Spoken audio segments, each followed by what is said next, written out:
5% of my CPU usage, so I changed the encoding off of... Nope, still clipping.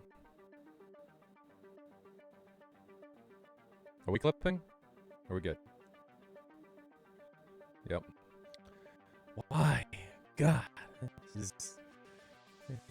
It's better, but it's still there.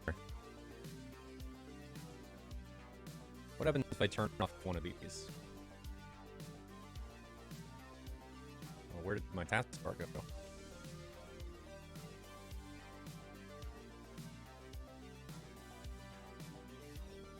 I'm sorry, guys. This is really painful, and it's really annoying for me.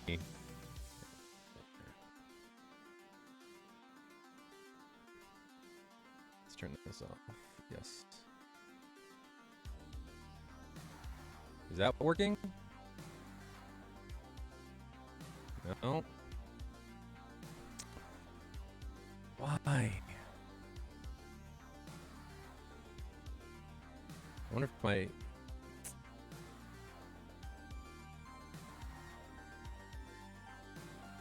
I don't know, guys. This is really frustrating as to why this is doing this. I had it working, everything was working fine, and now it decides that it doesn't want to work.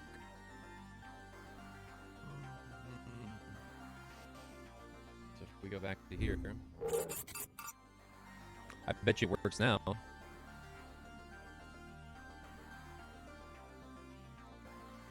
Is it still clipping? Yep, we're having sound issues again. I thought I had all this fixed.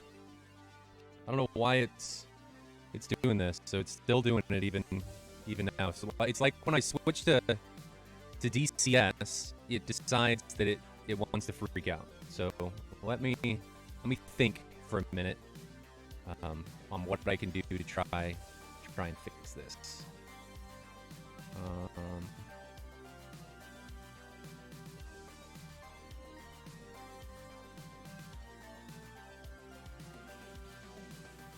Think.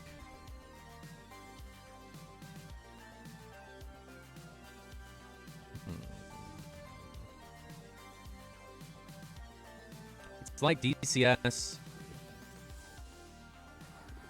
No, my audio interface is fine.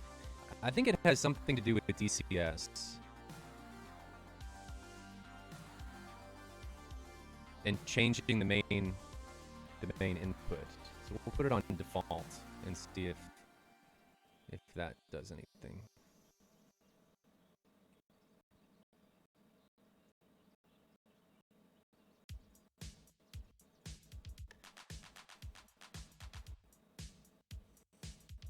Okay, let me change some stuff here real quick.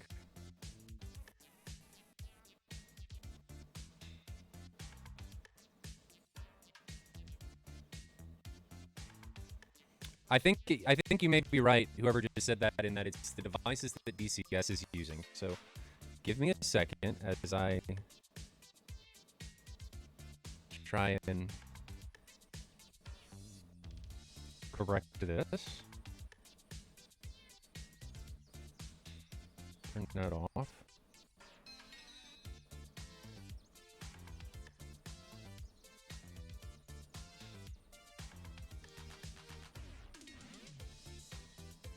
So why can't I monitor it now? Should be coming through monitor. Nope. Nope.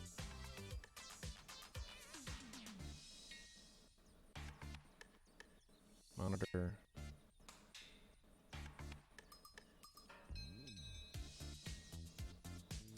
Okay, so this should be coming out of monitor, but it's not.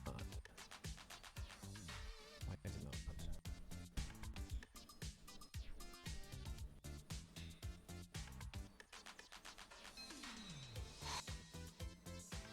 Let's do like that. Is it doing better? Let me bring something up so I can see.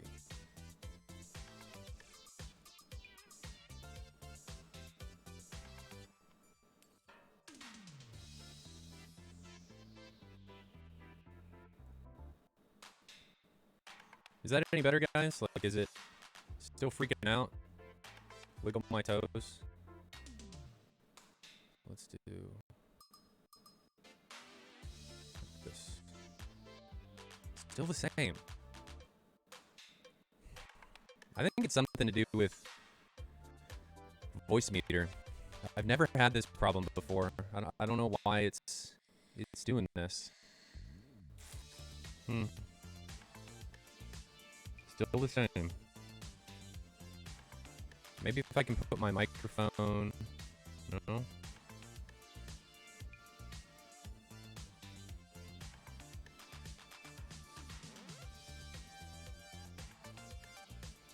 Yeah, I don't know if it's DCS or not. I guess I'm just gonna have to go back and continue to troubleshoot, and we're just gonna stream Saturday because this is.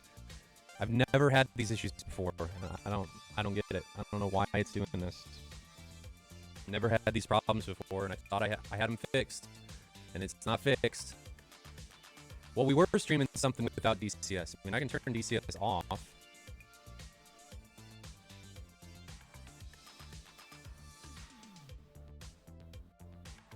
So now DCS is off. How's it sound now?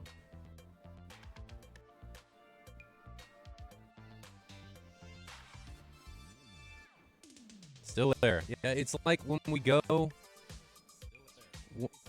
When I go to DCS, it wants to freak out. Let me try and restart my voice meter.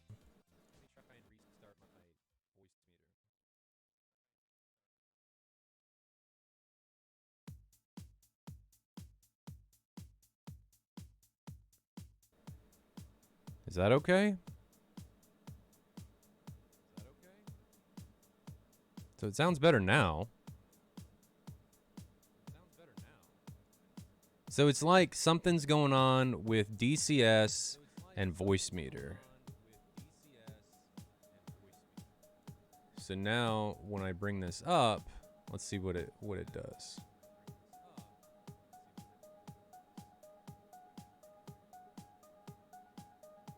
And let me try and turn off my microphone in voice meter and see if that...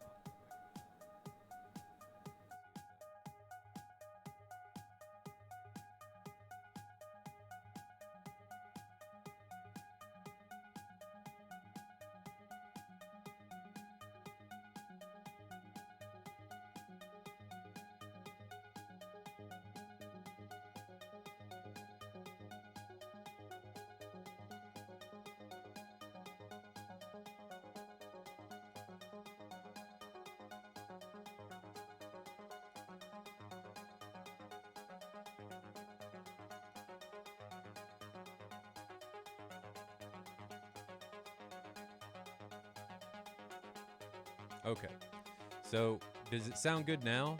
I kind of wonder if it was because I was routing things. I may be a little quiet now. Am I too quiet though? May need to turn myself up.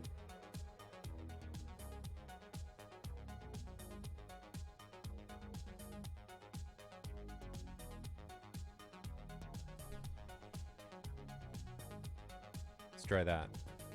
Is that better?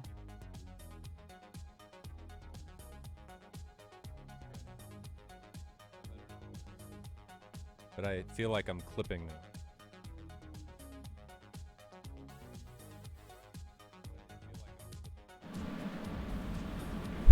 Is that any better?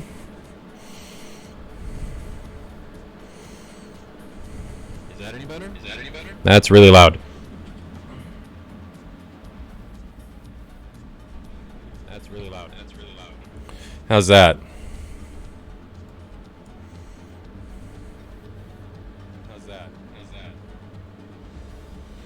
Yeah, the echo's coming because I've, let's try that. So is that any better? Come on, I think we're on the right track here. We're making progress.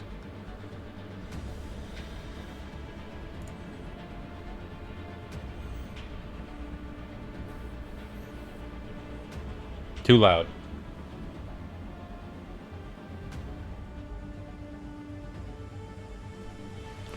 Is that any better?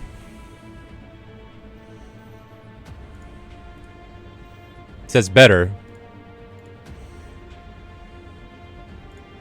Okay, so we're making progress here. We're on the right track. This is opening day troubleshooting stream, right?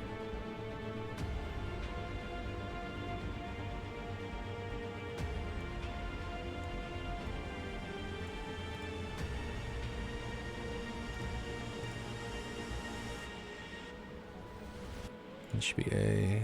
That should be A. Okay. And then this one should be B. So I think it had to do with my mic not going directly to OBS. So hopefully. All right, so you guys are saying you're over-modulating just a touch. Well, I will turn it down here in just a second. B.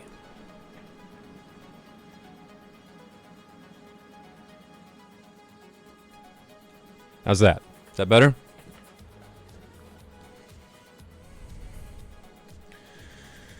Okay, hopefully that's good. I'll have to listen to myself later, but now I've got to check and see what's going on with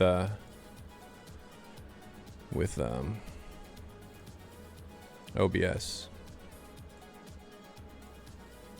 Okay.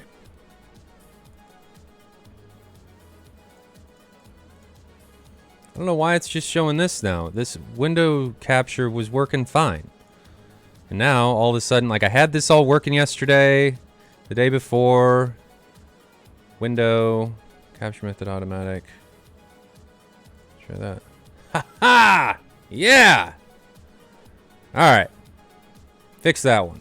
That one works. Let's go right. Turn that off. Turn this on. Properties. This one. That's not the right one.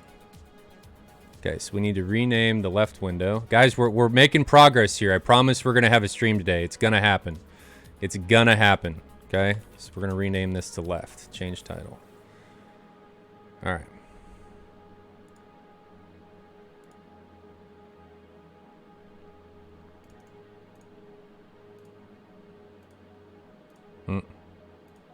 There we go. All right. Progress has been made.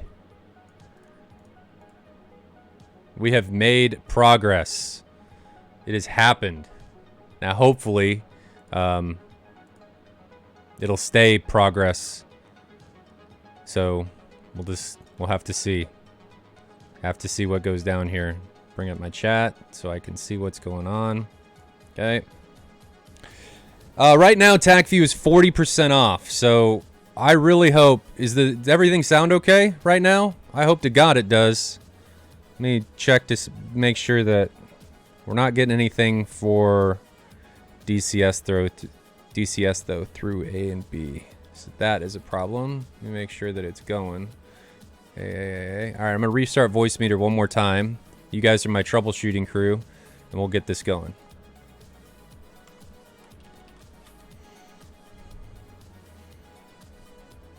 Come on, pick it up. I don't want to have to restart DCS again. And it didn't. So now OBS audio is not going through DCS. Oh my god. Oh my god. It just never ends. Let me check to see if music should be going through. Haha. It was. Okay, music should be going through. That's good. Let me check here.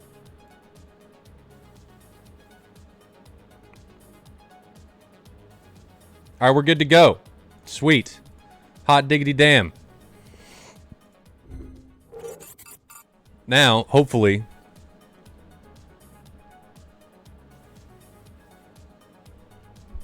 Well, if I'm close to the mic, I just need to get used... I need to adjust the volumes a little bit.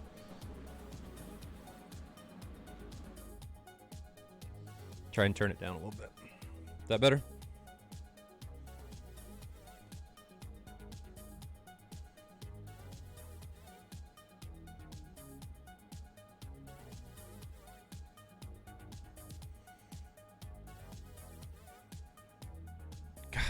Combs. There. I'm leaving it there. You guys can turn me up or turn me down. You're gonna have to deal with it. It's just what's gonna have to happen. I bought a shitty digital mixer to try and get my mic working because I sold my big one because I'm trying to simplify everything. Well, so we found out that OBS does not like it when the mic goes through voice meter. It just shits itself. It doesn't like it. It's just bad. It's very, very bad. So we figured that out. I thought we had it fixed. It worked. Then it didn't work. Now we're 30 minutes behind. But you know, 30 minutes for troubleshooting an issue like this, that ain't bad. So I'll take it. Now I'm setting up the tracks so that we can get ready and finally stream this. Finally. Hopefully it'll go without issue. Next thing will happen when, knock on wood, my computer will probably crash. I'm just saying. DCS gods, they've shit all over me so far, so why wouldn't they do it again? You know, why not? Don't know. Don't know. But how's everybody else's weekend going? Everybody else having a good weekend?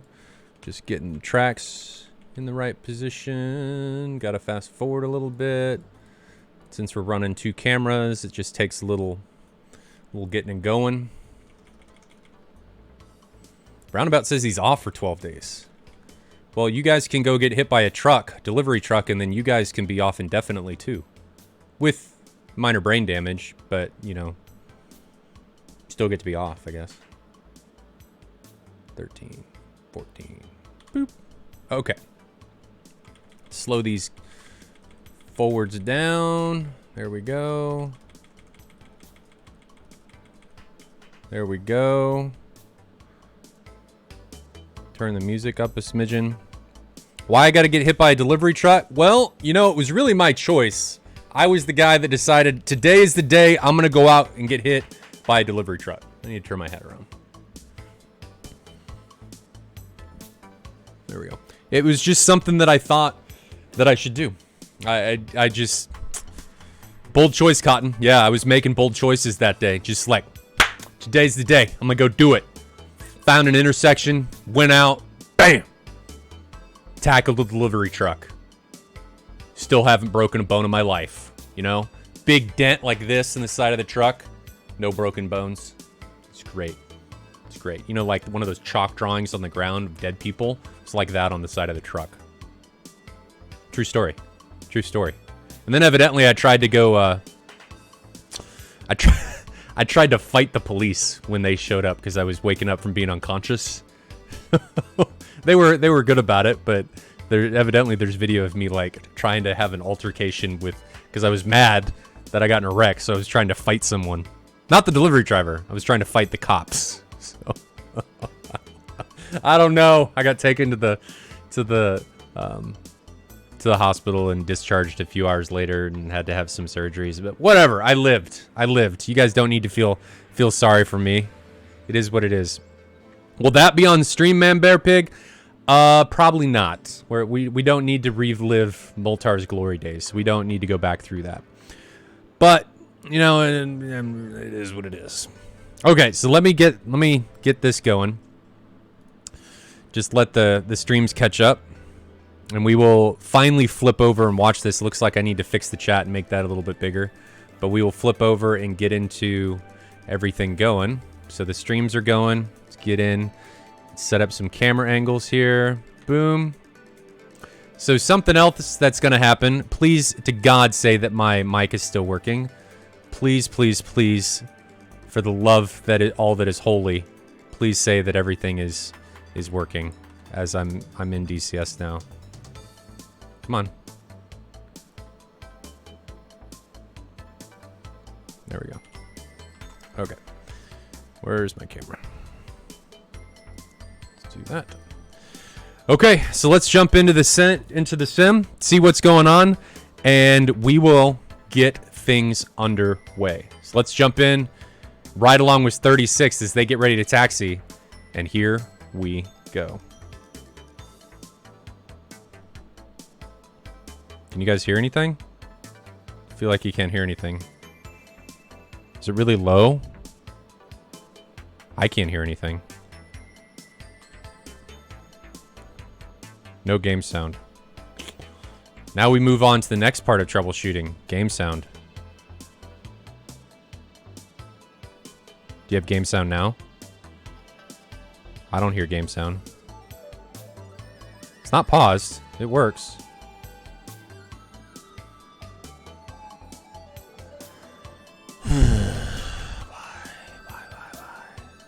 Let me check and see what... Oh, that's working. Properties. Aha! Aha! Aha! I'm going to turn this down a little bit so we don't freak out. There we go. There we go! Look at that! Fixing shit. Making progress. It's happening. Moltar's doing stuff. Except that didn't work. Why can't I hear B? Because it's too low? Yeah. Making progress. Ah, yeah. Great success. We're doing it.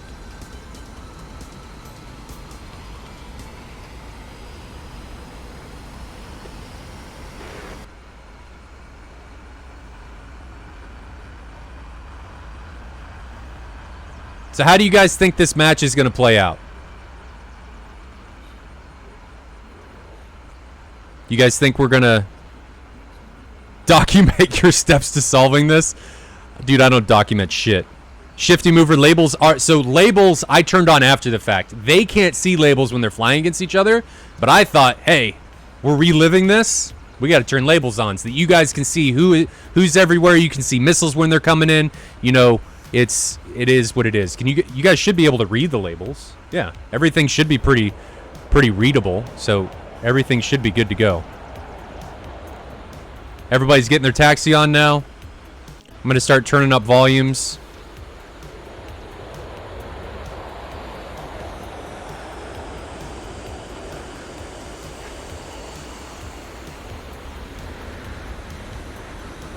A little laggy. Hopefully it doesn't keep doing this.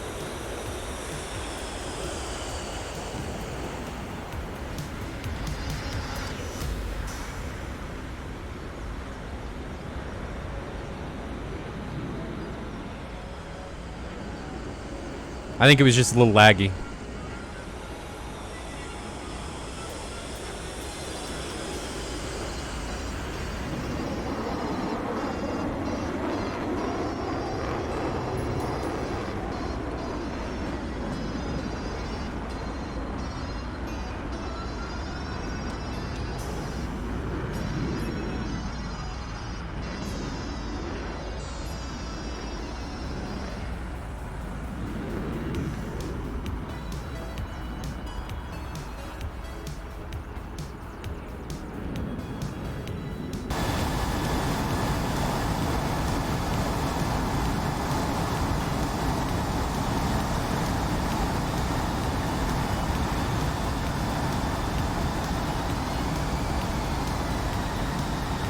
Looks like the two cameras are working decently well. Is this smooth? Is this everything decently streamed or decently smooth for you guys?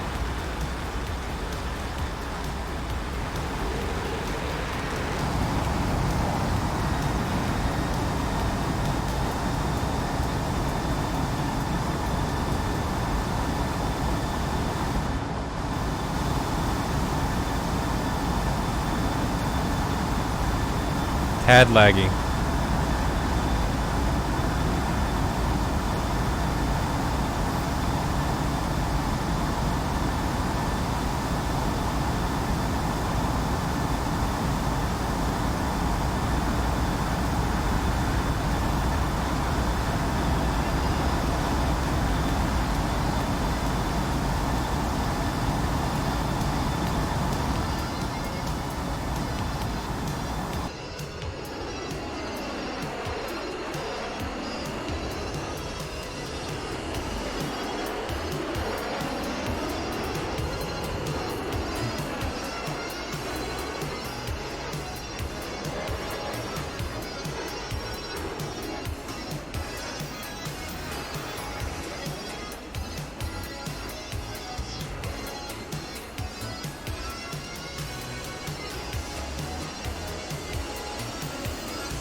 And here we go, ladies and gentlemen. We are kicking off the SATAL 2020 season. Hopefully everything, it doesn't look too bad. Maybe it's slightly laggy. That could be because of my encoder. It looks like that's because of the encoder, so we're just going to have to deal with that for today. But we're kicking everything off.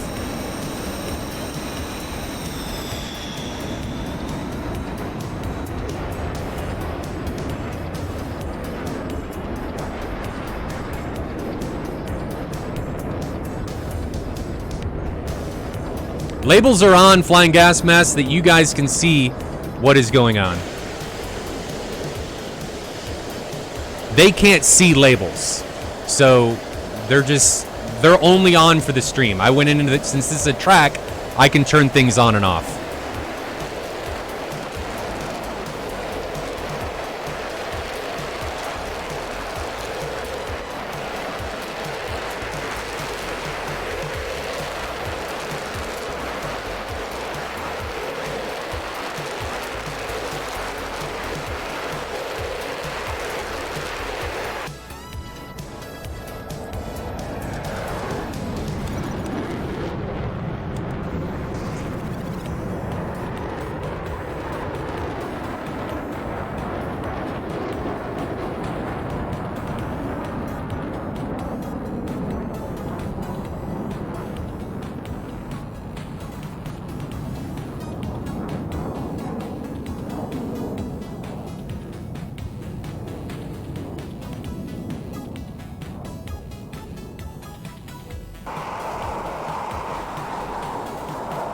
Shouldn't be a texture mod going on right now. But how do you guys think this this whole thing's gonna play out? How do you guys think? Who do you think's gonna come out on top in this round? I don't know. I don't know who's gonna come out on top. I don't know how either of these guys or either of these two teams are gonna fly. Eclipse Task Force is a relatively newcomer, or they are a newcomer to this. So I don't know. I don't know what's gonna happen here. Turn this on. This over here. Hopefully, yeah. Hopefully we get into a furball. But the map choice today is Guidata, I'm pretty sure, against Coballetti. Let's see what everybody's flying. So we've got Falcon, Drigo, Pitt, all in F-16s, Witcher in a Mirage, and then Merlin and Majo or Moho in F-15s for 36th. Then if we come up here to Eclipse Task Force, we have Jonas or Jonas in an F-18.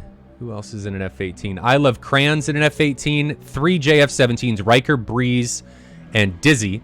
And then Dr. Anarchy representing the lone F-16. Distance between aircraft is 52 miles, so we may start to see shots coming out. There are a multitude of different map lengths in this year's SATAL. So there's like 23 different missions that you can run. Some of the airfields are 40 miles apart. Some of them are 300 miles apart. So there's a multitude of different lengths of flight. Some of them even have carriers, or not carriers, tankers, because they're so long. So why exactly is there a Mirage there? I adore the aircraft myself, but find it interesting choice. Well, people can fly whatever they want. I mean, they can fly the MiG-21 if they want to fly the MiG-21. So it is what it is. And high alt harassment, like Orotaru Man said, that's a pretty good justification. So let's jump back into these camera angles as everybody comes in. Let me know what you think about the labels. I may actually go back to a one piece or one screen setup. We'll have to see what I end up doing. But let me know what you guys think about the labels.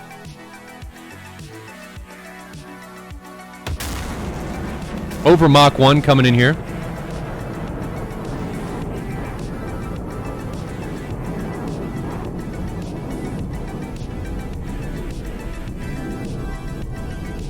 Leader for the ETF side is Jonas.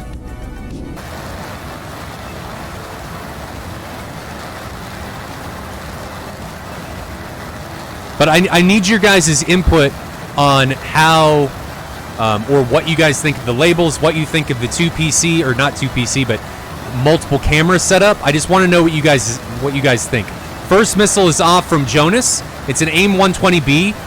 There are multiple weapon restrictions that you can pick. The home team gets to pick the weapon restriction. So in this case, it's the 120B restriction. 120Bs and AIM 54As, Mark 47, so no long-range ones. But Jonas fires the first 120s. Mojo gets in, and goes into the defensive as he's breaking away and split-essing.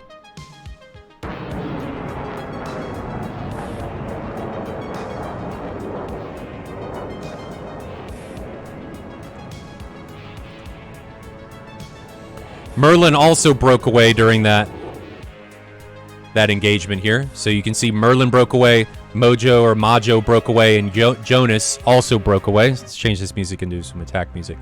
So separation between the two teams is now 15 miles, and we've got Falcon, Drigo, Pitt, and Witcher pressing on the left flank. Multiple missiles being launched by the ETF side, I Love Crayons and Dizzy, as they launch and then break away, split S, and try and get out of there. Actually, the JF-17 of Dizzy doesn't look like he's breaking away. It looks like... I'm actually in the wrong camera. So maybe the multiple cameras aren't going to work, because I'm going to forget what camera I'm on, and it's going to get confusing for you guys, and it's going to be weird. So nothing really going on right now. Looks like Eclipse Task Force has the numbers advantage on the left. This is a Diamond League matchup. So 6v4 as the two of Merlin and Mojo kind of get out of sorts down there on the bottom. Let's watch Jonas come in here again. So he's firing on a couple two ships. I really like labels because you can see exactly where the enemies are. You can see where the missiles are. So there's a 120B encroaching on its target. It's still 3 miles away from its intended target. So I don't think that's gonna work out for him. You can see the 120Bs here coming on a Falcon. And then Drigo actually launched on Jonas, and that's not going to be a factor.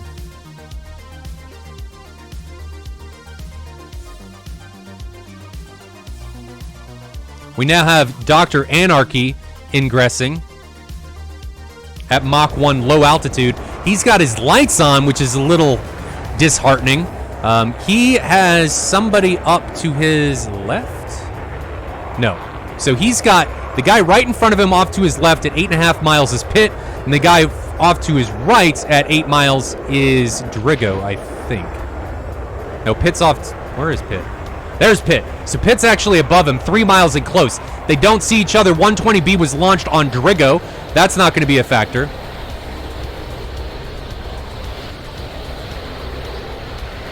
Both of these guys are egressing away. I can see somebody's coming in here. The Mirage of Witcher is actually ingressing on top of Dr. Anarchy. 120s and Matra is being exchanged. That Matra may actually get him. Is he going to be able to keep lock on him? Looks like he is. Oh, no! It barely missed him. The 120 didn't track, so that got really close. Really, really close. Did the Mirage recommit? It did not. So actually, what I think the best way to do this is to have a map for me and for you guys to stream a camera for you, so I can see what's going on and commentate on what's going on, and then you guys I can do the camera. Seems like an idea. It's a good idea. I like the idea. Jonas comes in here against Witcher. Witcher is actually egressing, wrong button, is egressing here in his Mirage, trying to get out low. He's getting into the shit. Dizzy is coming in on his right side. See if we can grab it. So multiple missiles coming in. SD-10 just doesn't track. Tons of guys behind him. He's got a gaggle of enemy aircraft behind him. PL-5s all over the place. Is that 120 going to catch him? Looks like it is, and he loses his left wing. And he's gone as a smorgasbord of enemy aircraft just gang rape him from behind. So ETF out with an early lead, and they actually took a bunch of enemy aircraft from 36 down here to the south. There was another loss that I missed, evidently. Don't know who that was, but there was another casualty. So 6 pilots remaining for ETF, 4 remaining for 36th. You guys are going to hear all kinds of weird shit coming in here, so just heads up. I think we do one camera, and it allows me to keep an eye and give you guys some better camera angles. So Contact and ground, discouraging because you usually die. Yeah, let's face it, that's usually what happens. So altitude, 15,000. I Love Crayons is at 2,000. So if we look off to the left wing here, where is he? There he is. So there's I Love Crayons coming in on the left side. You guys should be able to see him low. I don't think they see each other. They don't.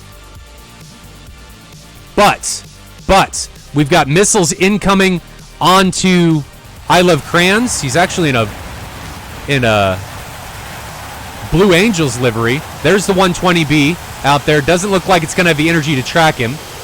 So Merlin puts another 120B out. It goes into the water.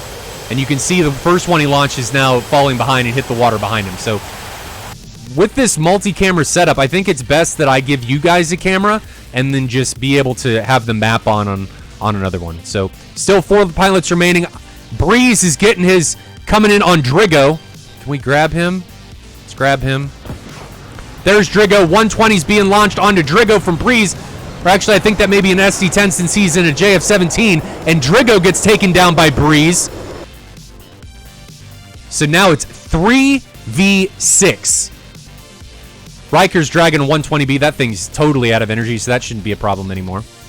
We've got Pitt, Merlin, and Majo or Majo remaining for 36th. And then I Love Crayons, Jonas, Riker, Dr. Anarchy, and Dizzy remaining for Eclipse Task Force. Breeze is now ingressing onto Merlin. Merlin puts out a 120, I think that was. Where'd it go? Where'd it go? Where'd it go? Ooh! Ooh! Split those trees. Danger close. So the 120 or whatever Merlin shot, I think it went into the ground, pushed Breeze off. So Breeze is no longer a factor. Now we've got Pitt encroaching in his F-16. I really like having the labels on because I think it gives you guys a pretty good indication of where people are. 120 coming off from the left inside pylon from Pitt. That's a long 120 on a low target. 8 miles, especially because it's a 120B. 120 being launched in return by Anarchy. Anarchy now goes on the defensive as soon as that comes off. And you got to make sure that the missiles are actually going to be supported. Is that...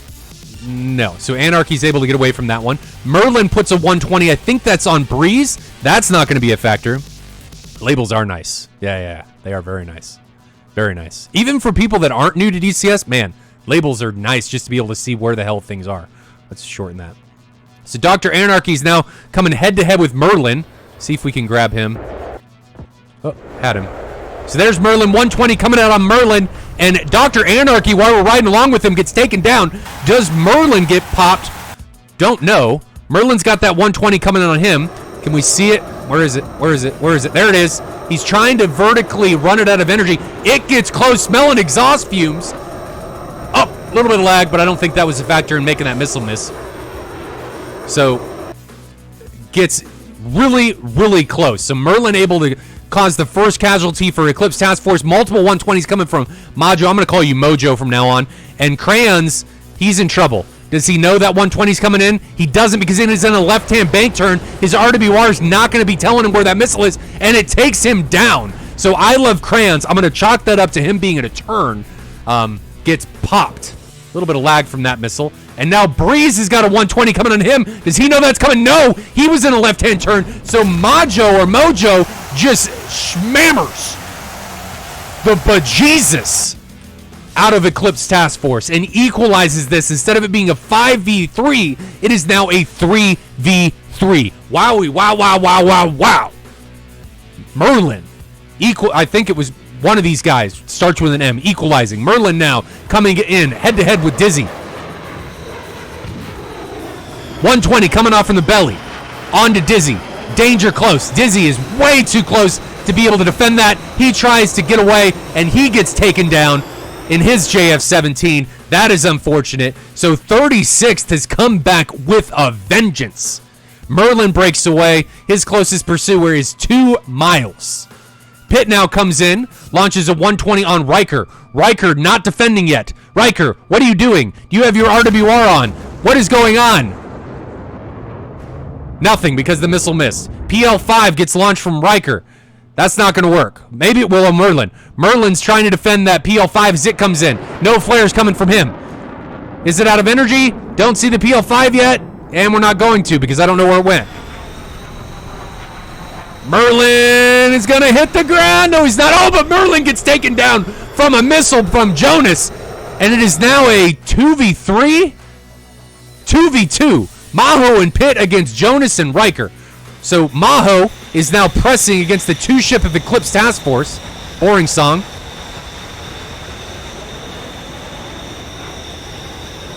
And both of the ships from Eclipse Task Force look to be either flanking or turning away. But the F-18 on the left is now pressing against Maho. And Maho, I think, is in trouble. 120B onto Riker.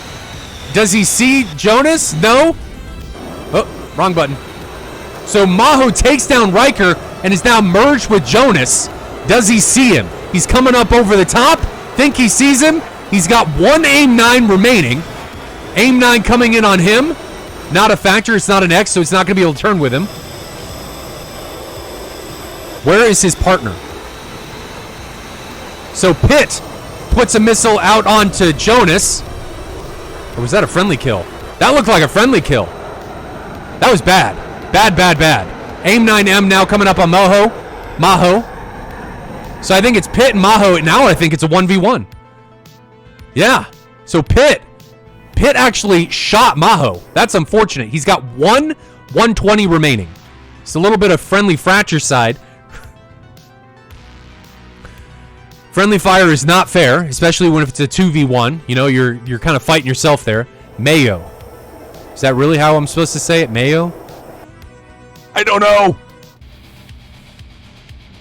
But now we've got a 1v1 Pitt versus Jonas or Jonas. I'm terrible with names. Terrible. Terrible. But Pitt's over Mach 1. So let's go back and ride with Jonas. We're going to call him Jonas here.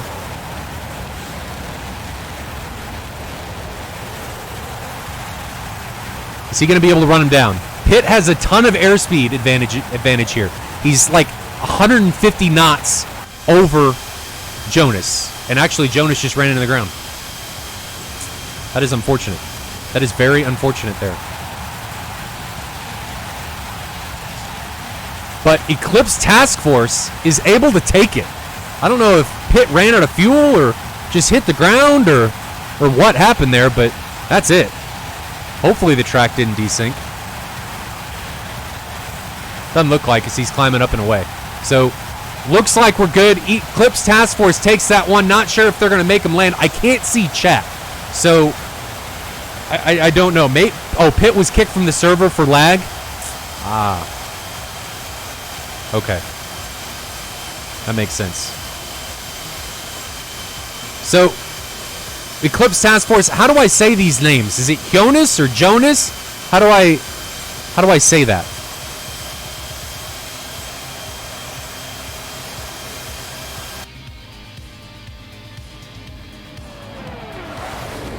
But Jonas is the last man remaining here. And I think Eclipse Task Force is going to come out on top and push this one to 1-0. Jonas. Jonas? But is it a J at the beginning? I'm saying it right. Okay. That's good. So what do you guys think? Labels help? I need your guys' input on what you guys think is going down. Labels are good? I like the labels. I think the labels are good. Do you guys like me switching back and forth between the cameras, or do you like staying one camera? I feel like with the one camera, I'm able to get some better... I'm able to stay... Labels good. Okay, we'll keep labels. I'm glad you like the labels. You like how it is right now. All right. But what do you guys think about me switching back and forth between cameras? Because like I can do stuff like that was the wrong button. Wrong button there.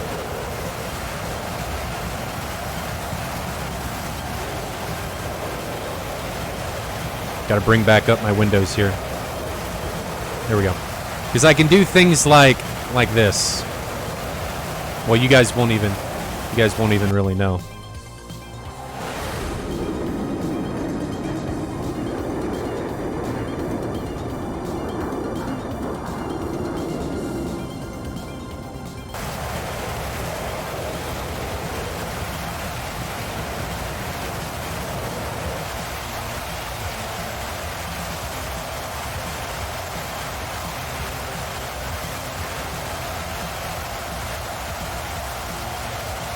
Kubrick's F4 angles are cool, but they're really difficult from a viewer's standpoint to see what exactly is going on and to where things are happening. So it's really, I really like F5 because I can padlock on people and I don't have to worry about where people are. I think you can see a lot, but the labels definitely help me in being able to track where people are and being able to see, who I should be looking at. It's pretty beneficial.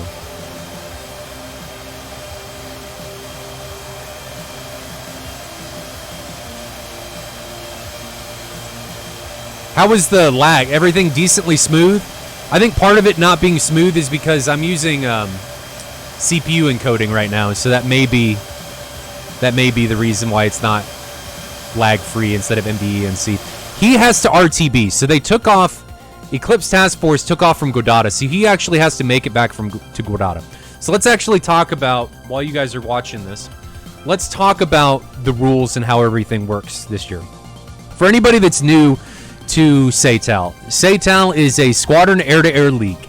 It pits either 2 squadrons in a 4v4 for Gold League, or Diamond is 6v6.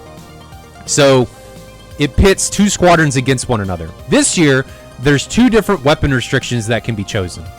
The weapon restrictions version A allows the 120C,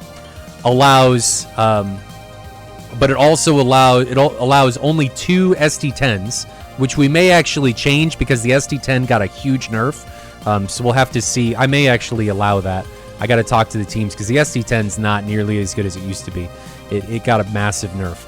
So you can fly either Restriction A, which allows 120Cs, 4 SD10s, and unrestricted Phoenixes, but you can only carry 4. And then the Weapon Restriction B, Eclipse Task Force, there's no guarantees. I was just thinking about this. About me changing the weapon restriction. And then Weapon Restriction B is 120Bs, 2 SD10s, and then you're restricted to Mark 47, the Mark 47 variant of the Phoenix. So be aware that the home team gets to choose the weapon restriction. I did that because we're getting to a point, as more aircraft get allowed, that some people want to fly with the 120C, some with the 120B, and you fly against each opponent twice. So allowing the home team to be able to choose allows each team to choose at least once. And some of them, you fly against some opponents 3 times. And in that particular case, the team with the worst record gets to be able to choose which weapon restriction. They become the home team. So that's that. And then on the mission location, instead of it being randomly chosen, I decided this year on mission location to do a mission banning process. And that means that the teams go back and forth, like Counter-Strike or League of Legends. They go back and forth banning mission locations or maps. So the home team or the away team goes first, then the home team, and each team gets 11 mission bans. So you get to ban 11 different missions. There's 23 missions in total.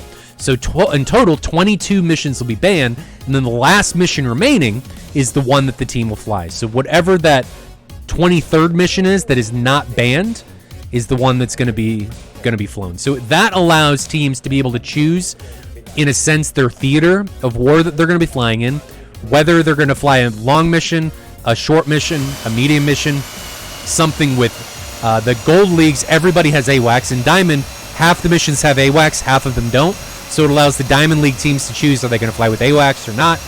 The longer missions, some of them have tankers, so it comes down to do you want to fly a longer mission with tankers? Do you want to change? Do you want to fly over mountains? So it allows teams to be able to decide, in a way, to a point, what type of mission they're going to be flying. So that's how SATAL is going to work this year in that regard. There's multiple divisions for Gold League or brackets. There's 2 brackets for Diamond League, and I think there's 4 to 5 teams in each one of those. And this is the first match of the year, Eclipse Task Force versus 36. So we're going to be going through these matches in order. So if you guys want to see who's going to be flying next on Saturday, you would go and look at the schedule on Splash1Gaming.com/SATAL and look at who comes next in the schedule. Which match came next. That's the one that's going to be streamed.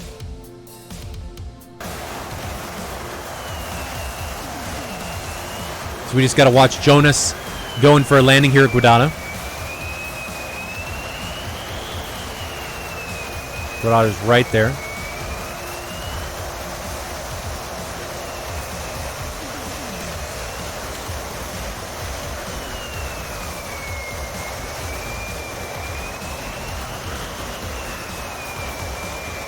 I hope he butters the landing too. We'll have to see how he does. He's a little fast right now, 270 knots.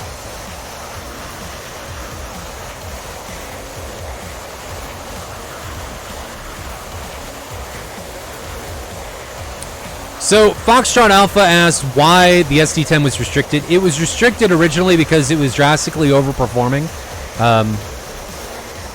So we put in a weapon restriction to counteract that, but then shortly after they drastically changed it.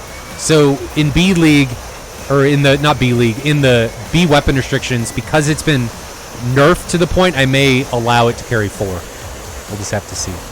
I got to think about it over the weekend. So Jonas butters that landing, which means Eclipse Task Force. Eclipse Task Force takes round 1 and goes up 1-0 over 36 Stormo. And that leads us, ladies and gentlemen, into the tac view. So we're going to be looking at the tac views for these matches as we go on.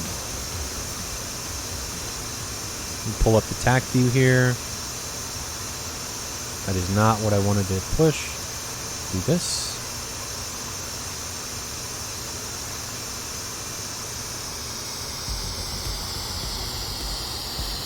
So let's jump in and take a look at the tac view.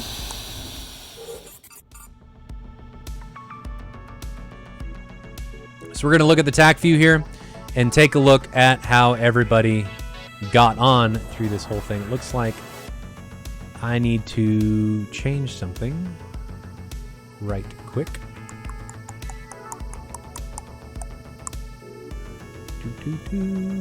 Center this.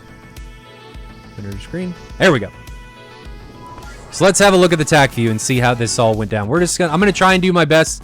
I'm not the best at tac view management, so we're just gonna have to see what goes down here. So these guys ingress. First missiles come off the rail between, what is that? 17 miles. It's a pretty long shot for a 120B. Nothing really going on, so we're going to change the camera angle here a little bit, see what ends up happening so we can get some height in this scenario. And then we just go back into a defensive posture. Everybody kind of separates at this point. Nobody really has a wingman. Falcon's coming in by himself. He gets turned off by Dizzy with an SD10. That's not a factor. Drigo puts a long 120 out on somebody. Let's see who that's on. That looks like it's on Dizzy, and that's from 14 miles. A long way.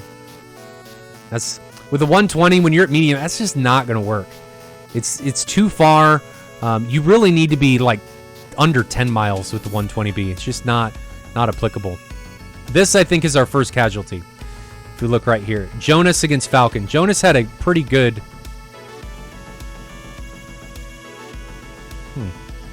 This actually shows Jonas getting hit. Maybe the tac view's not right. Or is this the correct round? Is this the right round? Maybe we're not going to look at tac views. I don't think this is the right round. Maybe we're not going to look at tac views. I lied. We're not going to look at tac views. I got to make sure. Moltar's still getting things ready and screwing things up, so I got to make sure that things are going the right way. And F's in chat for me because I screwed up once again. You know, it's just, what am I doing? What am I doing? What am I doing? But let's take a minute. I'm going to get round 2 set up, and we will get round 2 underway between 36th and Eclipse Task Force. Eclipse Task Force currently leads 1-0. I'm going to send you back to Alpha Whiskey's Supercut so you guys can get another look at the highlights from this match. Catch you back in just a minute.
Welcome back, ladies and gentlemen. God, it looks like I've got some stuff going on with my shirt that needs to be fixed. So we'll deal with that after this stream. Got some things I need to work on, evidently. So I'm getting things set up, getting the tracks ready to go for the next match.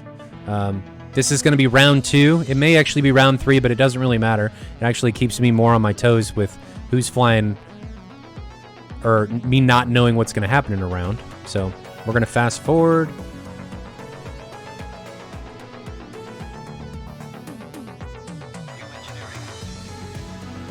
But how did you guys think that the first round went? Nothing really came down to merges, which is... that's okay. If stream is locked up, you just reset it. Or restart your tab. See if that fixes it. Shouldn't be locked up.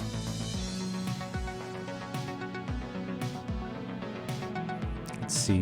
1448. Shit. Okay. There we go.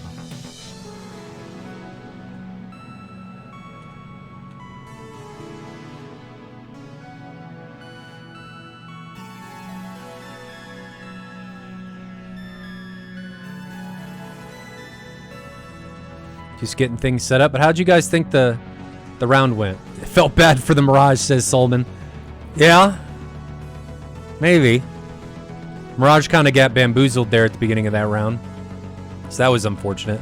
But what can you do? Need to change my key bindings. They're different between these two workstations, which is causing me problems. So we need to... who needs to go first? 35, 19. Alright, so let's unpause this. Get that one. Wait to 35, we'll go. So, guys, you're just starting to taxi. We're going to jump back into the stream here in just a second to see how these guys are going to get on. Watch 36 depart again. There we go. Okay, so here we go. 36th against Eclipse Task Force in round 2, best of 3. Eclipse Task Force currently leads 1-0.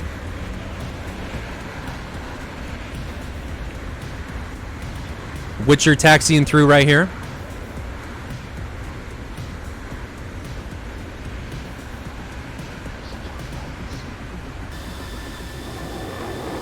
Got Drigo, Falcon, Pit, and Witcher coming up on alignment. Still waiting on Evil and Merlin.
Everybody's still getting lined up. We are down at Kobaletti again, so we'll be watching Eclipse Task Force taxi next.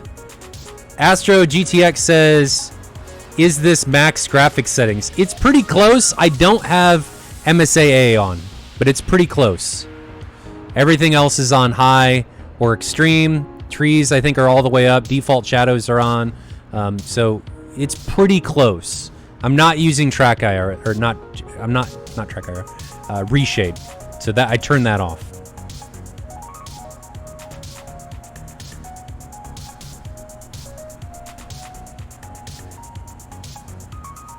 Solidus, yeah, it is an absolute hog. There's it is pretty rough. Seems like these guys are getting ready to depart. And we are taking off as that's been the ready. Falcon departs.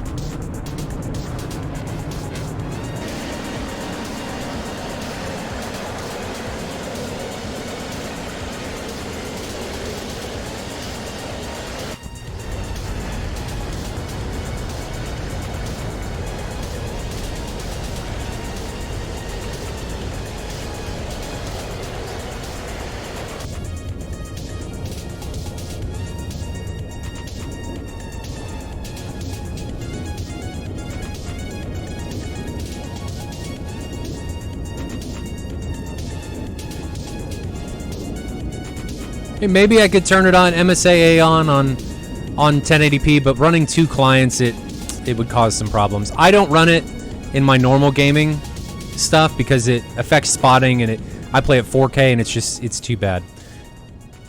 No, this is round 2, or it should be.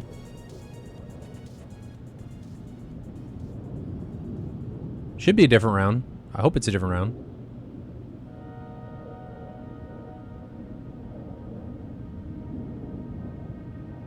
Yeah, they're still in red because I think this is actually round 3 at Eclipse Task Force. So don't worry about that. I think it's a different round. I think I just have them named wrong.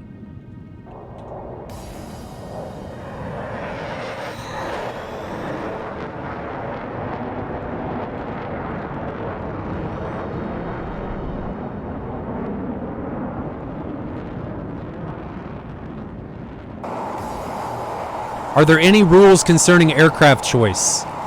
No. There are weapon restrictions, and you can't change aircraft during the match, so whatever you take off with in round 1 is what you're stuck with for the remainder of the match, but you can fly whatever you want.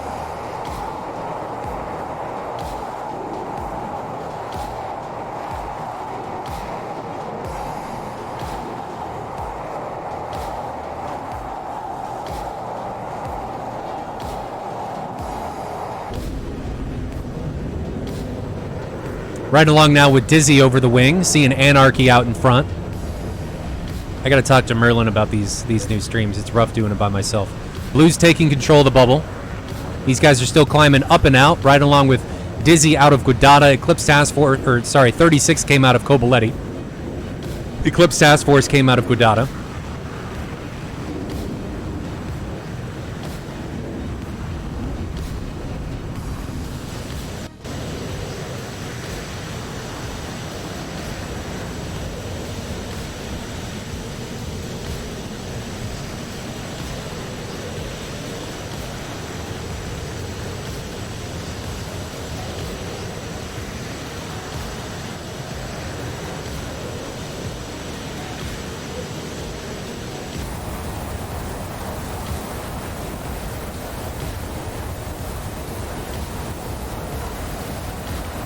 Big Cat, fail. I mean, really, you should be glad you missed out on all of the shenanigans that happened earlier because my stream was not behaving.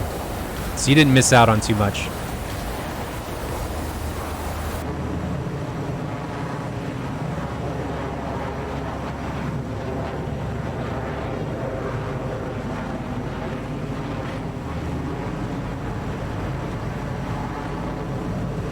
Teams are separated. You guys can't see it, but they're separated by 40 miles. I'm going to grab Falcon and Drigo here.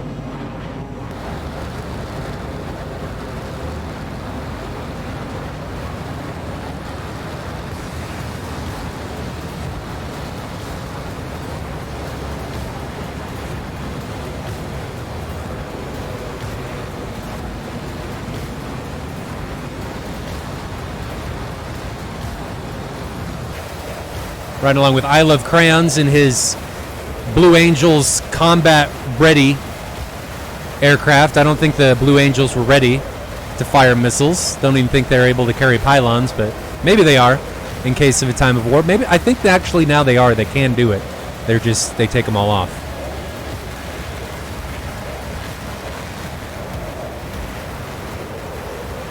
But watching these guys come in.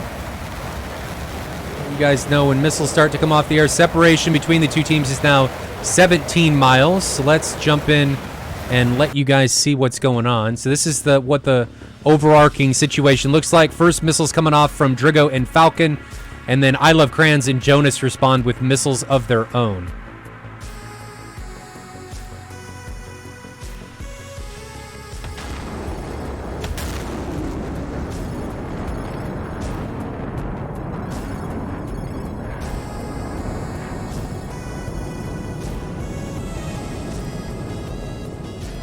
Nothing looks like it's going to hit. And now we've got Pitt ingressing in his F-16. He's over... Looks like he's over Mach 1. That's why we're not hearing him. And everybody is egressing away. If we look at the or you guys couldn't hear him because I was on the wrong screen. But we can see Pitt. Everyone's egressing away from him. Now Pitt's breaking away. Witcher's breaking away as well, who's his wingman. So where is... There's Witcher. So Witcher's staying with Pitt. And we have Anarchy coming in on them. Looks like.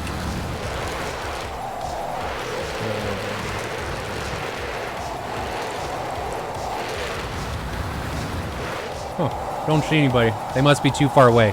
We can't see him. So if we jump and look at F10, Anarchy's breaking away. Dizzy's coming in here, firing on Falcon. It's a long missile launch from 10 miles. And SD10, it's really not going to work. I mean, 25,000 feet, but the guy's just going to turn cold, so there's no... I don't know.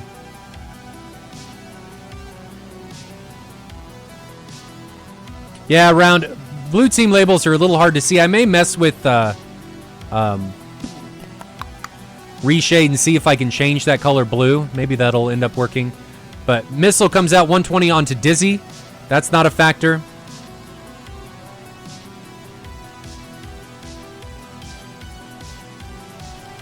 And we've got all of Eclipse Task Force, with the exception of Dizzy, encroaching on 36, who the majority of which are now all cold. So Breeze is pressing low from 2,000 feet, 575 knots, but it looks like he's starting to break away. Yeah, he's coming out. Didn't like what he saw, so he's getting the hell out of Dodge. But we've got a two-ship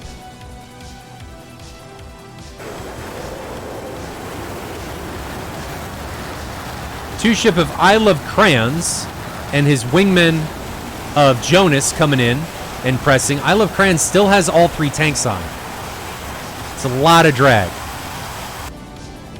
It's a lot of drag. So let's see how everything's shaping up. So missile coming off from Pitt onto I Love Crayons. I Love Crayons is already breaking away, probably getting the pit bull warning. We've got Jonas and Breeze coming into the north. Let's grab them.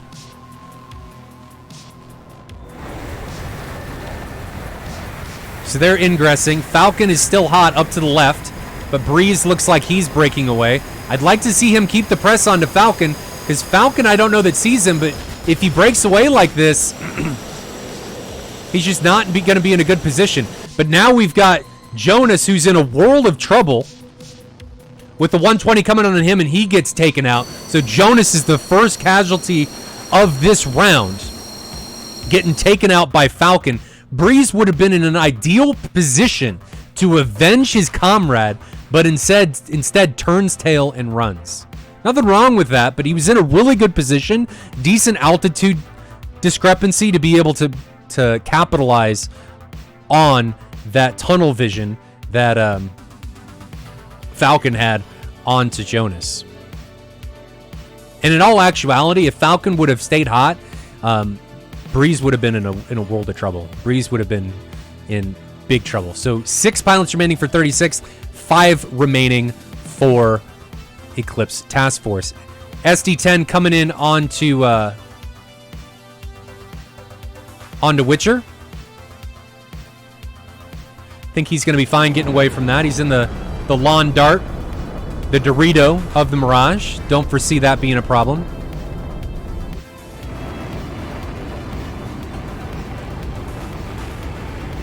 .120 being launched, or actually SD10 on Pitt, and it barely misses. I don't know if you guys are going to be able to see that, but it barely misses him. Yeah, you guys did catch that. So barely gets away from that.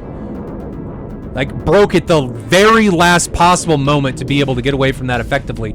And now we've got Falcon, who's coming in here against... Who's he launching on? Where's that missile going? There it is. Boop. So he's able to take somebody down. I don't know who he was able to take out, but we see him take down an F-16 from Eclipse Task Force. So 36th is out with a vengeance in this round. Coming out and saying, we're not to be trifled with. 6 pilots remaining for 36th, 4 remaining for Eclipse Task Force, and now I Love Crayons in his Blue Angels attire, dropping 120Bs like they're hot on Evil, Falcon, and Merlin. Only launches one, but I can't tell who it's on. Drigo now putting a 120 out onto the opposition, dropping some preeminent flares. Make sure he doesn't have a IR threat coming in on him. And that's not going to be a factor. We're going to ride along with Dizzy now as he ingresses onto a low flying opponent. So Dizzy coming in against Merlin. Is he going to be able to take him down? He's in a really good position against Merlin, and I think he's going to be able to take him out. There it is. So Merlin gets taken down. Merlin's down, but now Dizzy's in a bit of trouble as he has 120Bs coming in on him. Is he going to be able to egress and get out okay? Looks like he's recommitting. No. So Dizzy takes somebody down, but then he himself gets taken down. So now we're down to a 3v5. I Love Crayons is now ingressing on the left flank.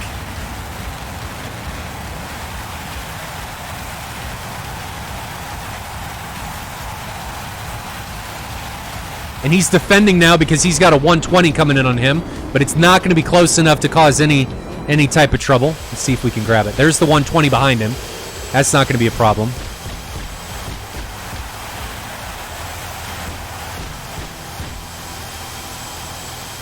Right along with Drigo. Drigo puts a 120 out onto his opponents. That JF-17 looks to be in a bit of trouble. No, missile's out of energy, but Drigo gets taken down.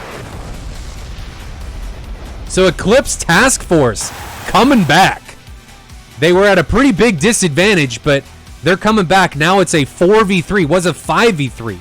Now a 4v3, but I Love Crayons is getting heavily isolated over here on the right. Let's see if we can grab him. So there's I Love Crayons. He's got a 120B coming on him, but that 120 is not going to have nearly enough energy to be able to sustain to get out to him.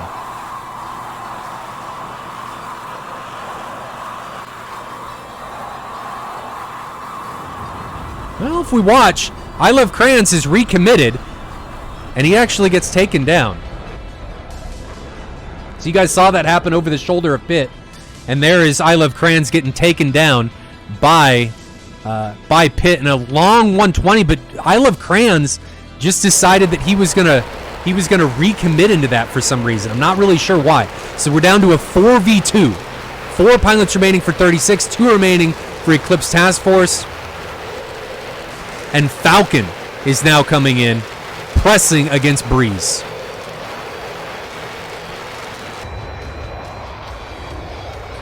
So Breeze is the low right contact.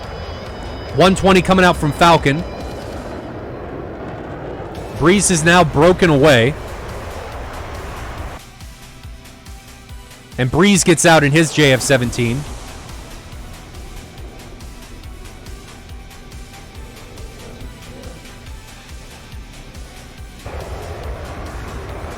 But Falcon is keeping the press on, so we can see both of the Eclipse Task Force pilots down there low. 6 miles and 7 miles respectively.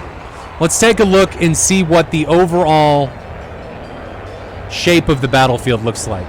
So if we flip over here, the shape looks like ETF is in pretty big trouble. They've got 4 pilots from 36 closing in on them, from 5,000, 13,000, 2,000, and 8,000. So Pitt is probably in the best position at 13,000. I'd like to see Falcon climb here while he's chasing him down. Climbing and chasing. Gain that altitude, gain more of a speed advantage, and keep that closure. Let's jump back and follow along with Falcon as I get the camera set up for the other situation. So we've got a missile coming in here onto Breeze. Jump to Breeze's perspective. 120 coming in on him. Is it going to be able to chase him down? I don't think so. Oh, maybe. It's pretty low on energy. It's catching him. And it caught him. JF-17 by Breeze gets taken down by a high-energy shot from Falcon. So now Falcon has to deal with Riker. So he's climbing. We can see Riker now got a 120 shot on him by a friendly in this situation, and Falcon gets taken down. So that's it for Eclipse Task Force. I was going to say 36, but that's it for Eclipse Task Force, as Eclipse Task Force comes back with a vengeance. Or sorry, 36 comes back with a vengeance as Eclipse Task Force gets routed.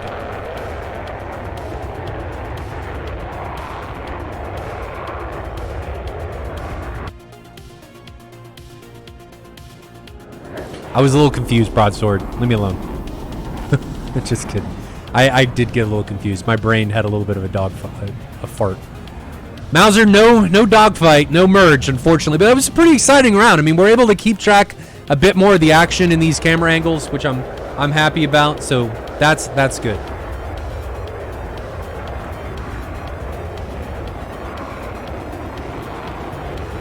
Now we got to have these guys egress back. Let's look at how far they have to go. So they have to go to Kobaletti. Witcher's way out in front. He's got 34 miles. They're actually pretty close already. It's really not going to be any stretch or anything for them to be able to make it back. So does anybody have any questions about anything while this is going? We're slowly getting more people. 160 people watching right now, maybe a little bit more. So that's pretty good. I'm excited about that especially for how many issues we've had. We're just going to have to see how everything grows. Broadsword, we're not doing the second streams because it was killing my bandwidth and it was really difficult to be able to facilitate the dedicated views. But like I was talking about earlier, something that's going to be coming is we're going to have a live TACView stream, which means if you have TACView Advanced, we're going to have a live TACView stream, which is going to allow people to facilitate their own views in TACView along with the stream. You should be able to get the exact timestamp that I'm streaming, so you should be able to see exactly what I see, but be able to move the camera in any way that you see fit. So I think that's better than the second views. You're going to be able to effectively dictate your own camera, which I like quite a bit. So riding along with Falcon, but I don't think we necessarily... so I think in this round they decided they didn't need to RTB, so we're going to move on to the second round, or the third round for that, pardon me. So right now it is tied 1 apiece between 36th and Eclipse Task Force. Moving on to round 3. While I get that set up, I'm going to send you back to the Supercut by Alpha Whiskey. I think it's better than the fan videos because it's actually SATAL centric. So I'm going to send you back to the Supercut. Enjoy it. It's about a minute long as I get the next TAC views for round 3 between 36 Stormo and Eclipse Task Force set up. This is winner takes all. See you guys back in just a minute.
Welcome back, ladies and gentlemen. We're getting things set up for round 3.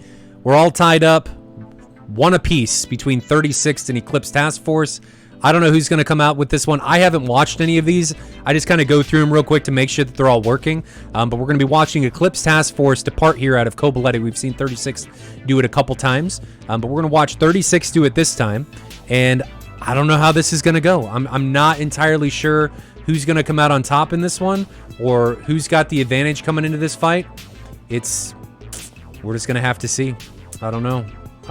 You guys have any premonitions or precursors on who you guys think's gonna come out on top? If I had to guess, I'm gonna give the advantage to 36 based solely on the fact that in that last round, they really were in the driver's seat. I mean, instead of one pilot remaining, they had 4, and that is a pretty big confidence booster when you have that many pilots remaining in that situation. So I'm gonna give the benefit to them in this scenario. I think they've got a bit more of no, that's the wrong way. I unpaused the track with accidentally. Sometimes managing multiple tracks at the same time is a bit, you push the wrong button or you forget to unpause something, and it can cause some problems. So we're gonna do that camera angle, and we're gonna do that camera angle. So we're gonna jump into the stream, and we are gonna see how this gets on. We're all tied up again, 1 apiece. 36th Eclipse Task Force, round 3 coming at you. Watching these guys taxi, we've got Breeze and I Love Crayons already on the runway. I Love Crayons isn't rocking the Blue Angels livery anymore. I'm assuming that's because he's red 4 this time. We've got Jonas taxiing onto the breezeway. Dizzy and Riker are going to be behind him. I'm not sure where our 6th pilot is. Back here? There he is. It's Dr. Anarchy behind us all the way. So all 6 pilots are getting ready to go. Riker still hasn't taxied in that JF-17 on the main ramp.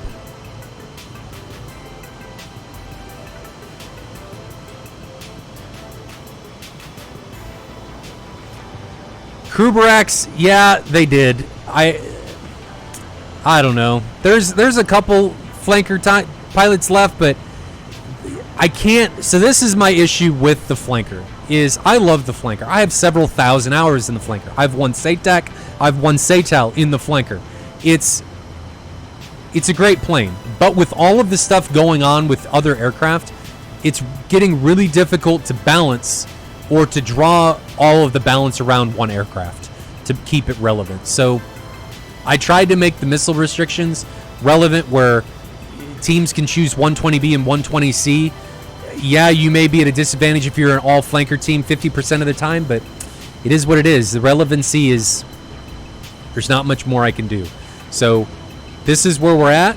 I'd love to see people flying the flanker. I think it's still pretty relevant. I think it's still very, very capable. I see people being very capable with it in PvP servers. So I don't think it's out of competition or not effective yet. I think it's totally effective. It's just down to people's, I think, mentality, thinking that they're at a disadvantage. And they can be, especially when they're fighting 120Cs with data linked and PP-Allied aircraft and stuff. But, you know, that's what it is. And especially in Diamond League, if you want to take away data link and stuff and try and put yourself more at an advantage or more at an equal playing field, then that's something that you can do. And it's all about, and that's kind of why I did what I did in allowing teams to select their mission location and weapon restriction and stuff. I'm trying to allow teams to build a battlefield or build an arena that may, as long as they're the home team, play to their strengths. So that's really what I'm trying to go for here. But what can you do? I can only do so much. And it's up to the teams to try and take advantage of whatever's there. Are we running behind on one of these? 146. Oh, we're well behind on one of these. So I'm gonna fix this. So we gotta pause this. So I gotta fix one of these streams, guys. So give me a second. One of these is a couple minutes behind.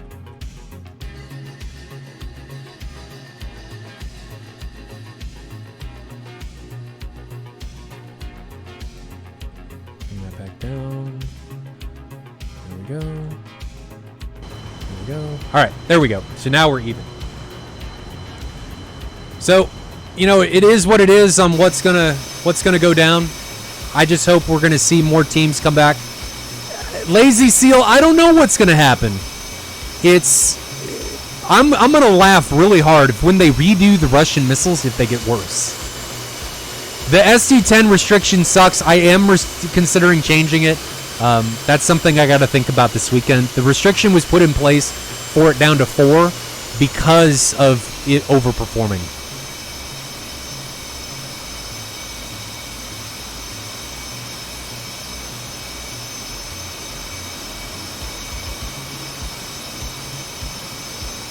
Have the volume's been okay with you guys the whole time we've been in stream? We haven't gone really loud. I'm going to do that. I got to change how my audio's set up next week. So, but has everything been good? Everything been happy with everything so far?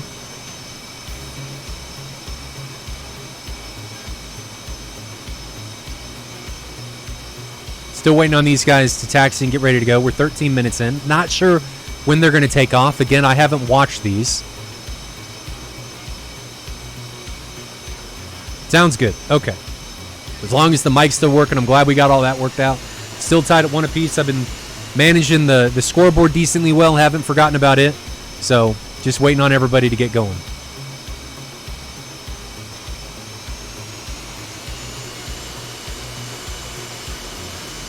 Were there always 2 F-18s? Yeah, I think Jonas was in an F-18. So it looks like we're departing now. Jonas and I Love Crayons departing in their F-18s.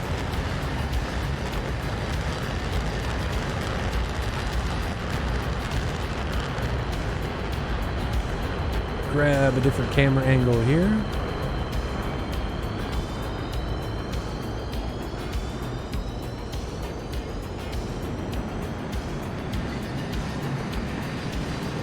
Breeze and Riker now departing in JF-17s. And it looks like we're going to have a JF-17 and a F-16 departing or doing a trail departure for Eclipse Task Force out of Kobuleti down here to the south. Again, we are tied up 1 apiece. Dr. Anarchy and Dizzy now rolling.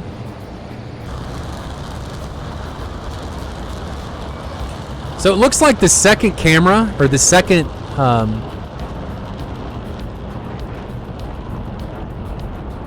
a little bit of lag. I might have to change the settings a little bit, see if I can allow my PC to run a bit better, but it could be because we're using CPU encoding here, so who knows?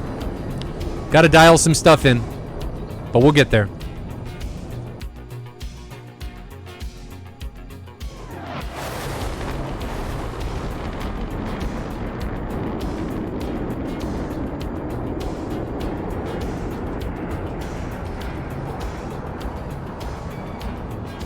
Oh, I'm supposed to watch Riker, huh?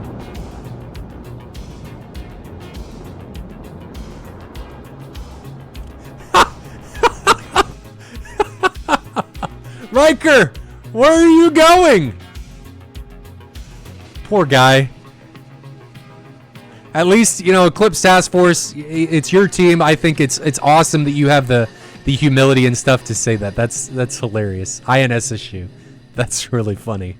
Poor Riker, off on his own merry voyage. He's going somewhere.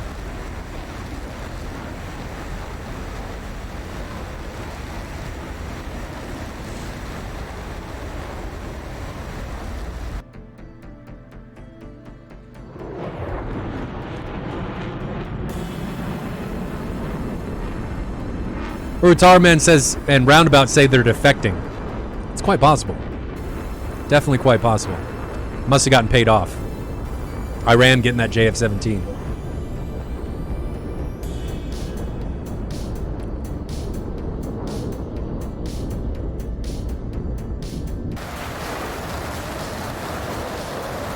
Riding along now with I Love Crayons. Right behind Jonas and their F-18s leading the way for Eclipse Task Force.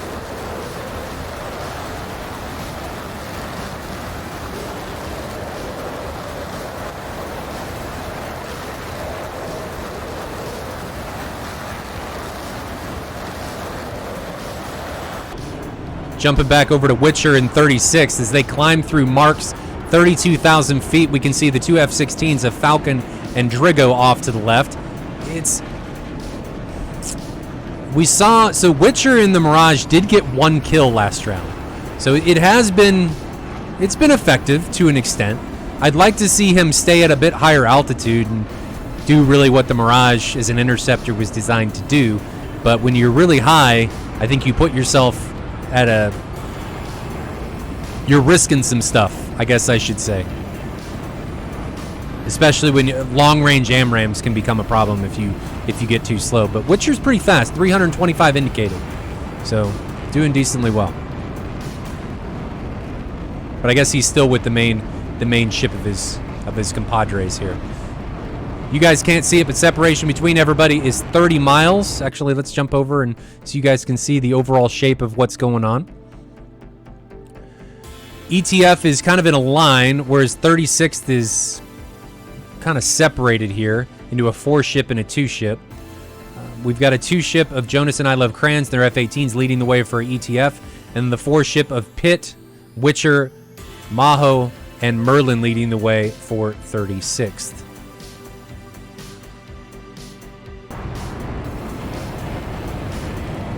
Can't see any of the marks yet. Oh yeah, we can. From 36 out, we can see Eclipse Task Force marks way out there.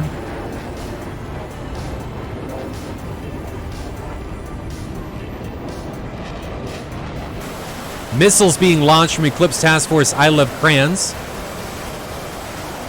Going out, trying to get 36 opponents to descend. They're now breaking away.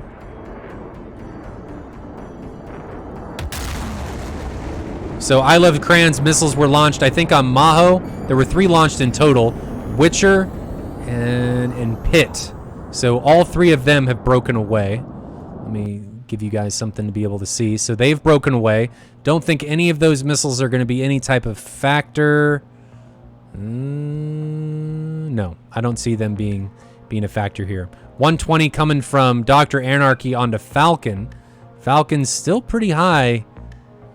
He better be careful. He better be careful here. He's split S-ing now in his F-16. I think he's okay. Actually, he's trying to vertical notch. There goes the chaff. So he's got the RWR warning. I don't see the miss. Oh, he got hit! So he did wait too long. And that long 120B shot, he waited too long, was too high, and ended up paying for it. That was just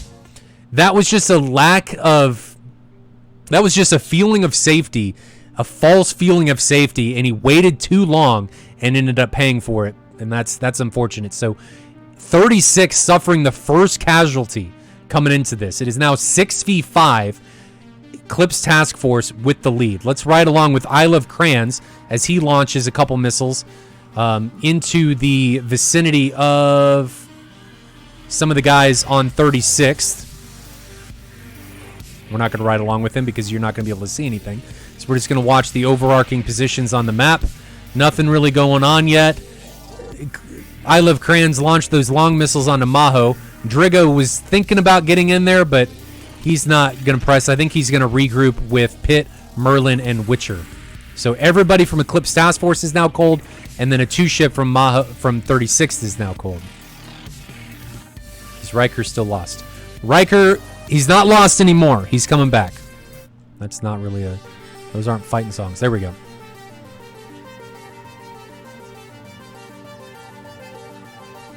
He's on his way in there. He's a late arrival. Late arrival. Here we are with I Love Crayons, who has jettisoned his tanks. Hopefully he meant to jettison all of them. I would assume he'd still have a little bit of fuel left in some of those. So we're riding along with him. I Love Crayons is back here in the degree of everything. So let's change. Let's grab Jonas here.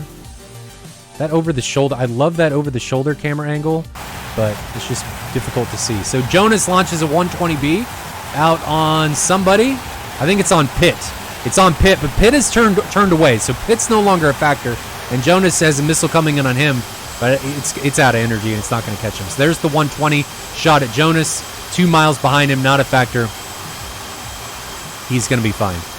Astro, yes, they're going to be either on SRS or TeamSpeak. There's no way you're going to be able to compete at this level without some type of communication. So back to being able to look at the map so you guys can see what's going on. We've got Maho over to the left, thinking about coming in. Drigo over to the right, launching some missiles. One of those is going to be at Kranz. So we can see if we flip to Kranz's view. There is Drigo. Where's the missile? Where's the missile? Oh, that's the missile. So it's no longer tracking him. So that missile's trashed.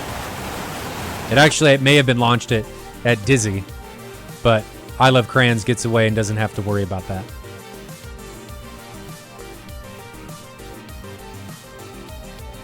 So teams are still very, very separated. Nothing really going on. I Love Kranz has decided to recommit here. I like riding along with him, but he's the leader of everything in here, meaning that he's the furthest forward. And he's actually coming in head-on with Drigo. So we can see Drigo, a little bit higher altitude. Drigo's decided to break away to Drigo's left. I Love Kranz is right. And Drigo may be recommitting. I Love Kranz is turning into him. Let's grab Drigo's point of view here. So Drigo's been launched on. He launches in response. And neither of these missiles are going to really be a problem. I Love Kranz missile. Actually, I Love Kranz gets taken out by Drigo. So Drigo had a bit more airspeed. And I think I Love Kranz just didn't respect it. And that 120 was able to sniff him out and run him down. So unfortunate line of events coming in that respect, or that regard, as I Love Kranz pays for not respecting a fast-moving F-16 and is a casualty on the 30 or on the Eclipse Task Force side. So now it is a 5v6 or 5v5, I think it is. 5v5. So Riker has made it into the fight. He fires an SD-10 onto Maho or Majo. And Majo is now going in here to defend.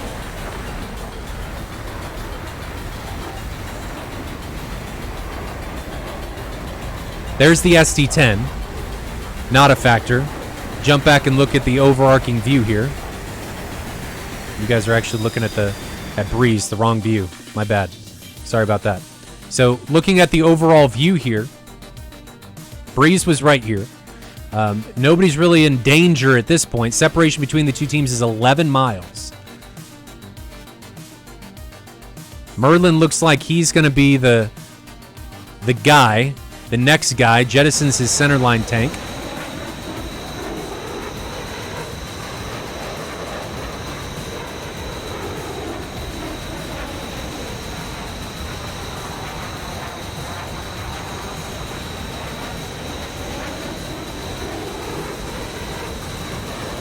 So Merlin's coming in headlong against the ETF side. Nobody's really turned in to face him yet. There goes a 120 from Merlin. I think that's on Riker. Let's take a look and see what Riker's doing. So Riker's pretty high, 14,000 feet. There's the 120 over to the right, climbing to meet him. Riker banks away. He's over Mach 1, and I don't think that's going to be any type of issue running him down. So Riker's going to get away just fine. He's fast enough that it's not going to pose any problems, and he's going to be okay.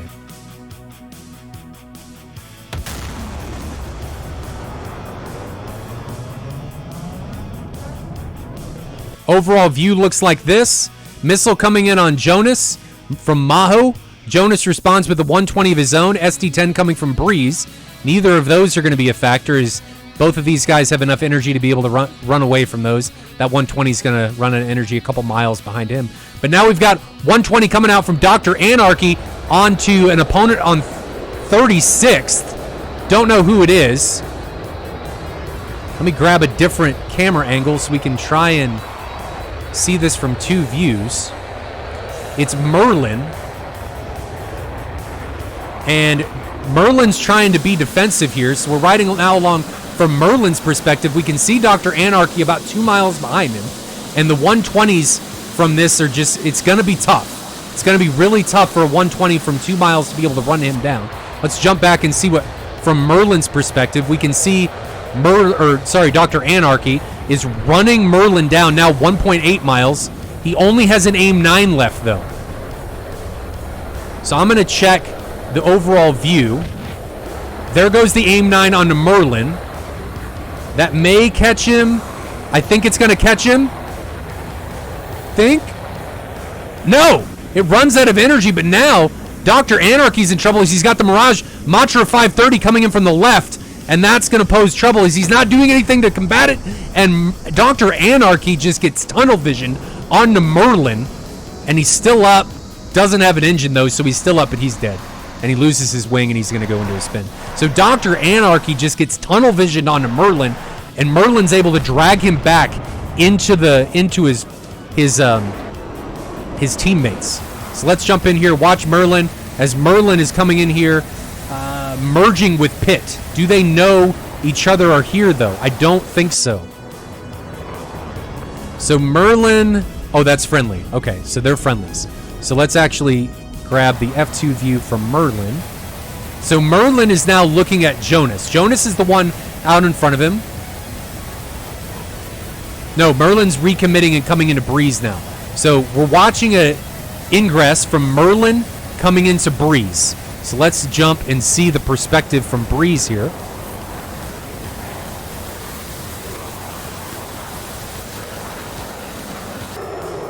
So this is Breeze's perspective. We can see Merlin back there behind him. 5 miles. Merlin is now broken away. Breeze has decided, since Merlin's broken away, that he can recommit.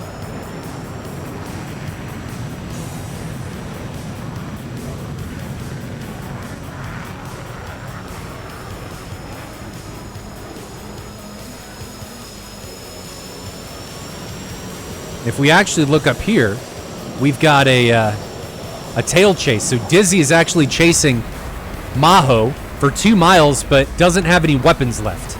So Maho, 1.8 miles at 3,000 feet. Maho may be trying to make something happen.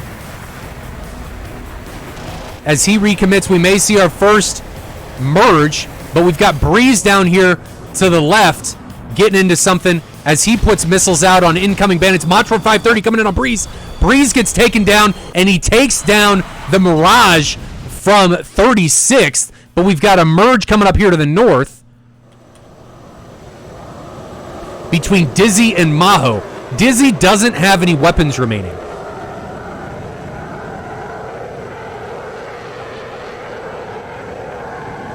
And Maho's able to reverse this and is now on the 6 of Dizzy. And I don't think Maho has any weapons left, as he's trying to get in position for his M61 to be able to put rounds on target. Coming back down over the top, into the vertical now.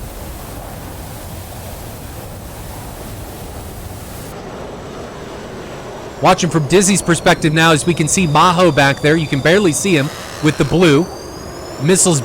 Rounds barely miss Dizzy's aircraft.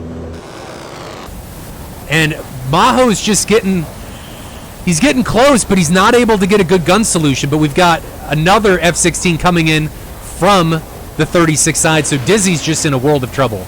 And really, I think Dizzy's a little too far away from Maho for effective gun resolution here. But Dizzy's getting surrounded. Pitt's now in the fray behind Maho. So if we look from the other perspective, you can see Pitt off to the right coming in. I don't know if Pitt has any weapons left. 120 coming from Maho. And it takes Dizzy down. So 36, pretty even match. Dizzy did a really good job of defending there for a while, but eventually gets run down and outnumbered. And there's only so much you're able to do in those situations. You can only last so long. But Jonas is still remaining, so we've got a 3v1. Let's grab Jonas's perspective.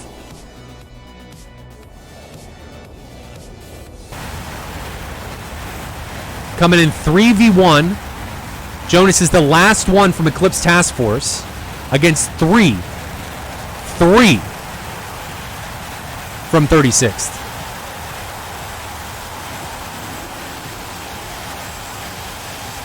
And now Jonas is turning tail and running. I thought Pitt, who's up here, I thought he was going to be in a pretty good position to be able to run him down, and he's actually in a pretty good position to run him down now. Only 3 miles away in an F-16, so if you want somebody close, F-16 is a pretty good one to have in order to run him down. So we're going to grab this, change camera angles, and let's take a look from Pitt's perspective. So you can see Jonas down low in the F-18.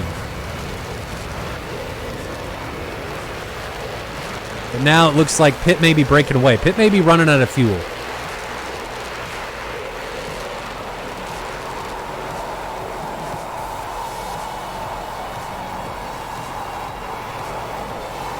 Menon, there are no GCIs. The only time you can get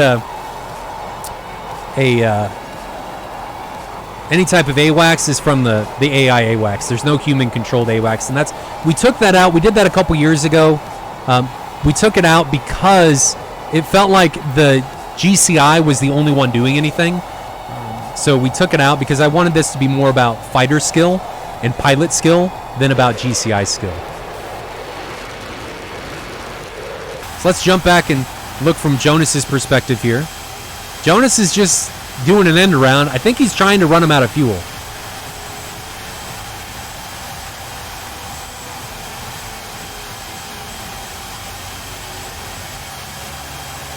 Blackouts and redouts are definitely simulated.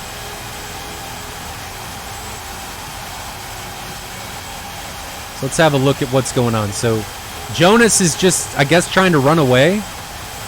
Merlin looks like he's RTB. I think this is going to come down to fuel.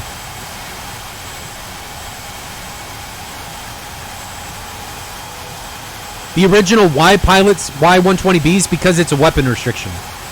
So the home team gets to choose the weapon restriction, and the weapon restriction of weapon restriction A has the 120C, but you're going to have to fight longer range Phoenixes, the Mark 60 and the C variant. So you can do it, but you got to remember you're going to be going up against the longer range versions of the Phoenix.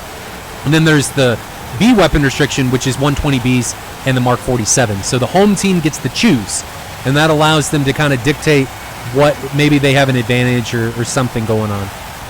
So there's some variability there, if you will. So Jonas looks like he's just out for a stroll. I think he's trying to run everybody out of fuel. The F-18 is going to do a lot better, in my opinion, on fuel than the F-16.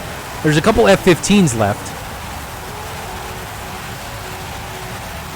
Nah, Flo, the C variant's always been really resistant to chaff, way more so than the B. Way more so. But they did change it a little bit, so notching's a bit more difficult.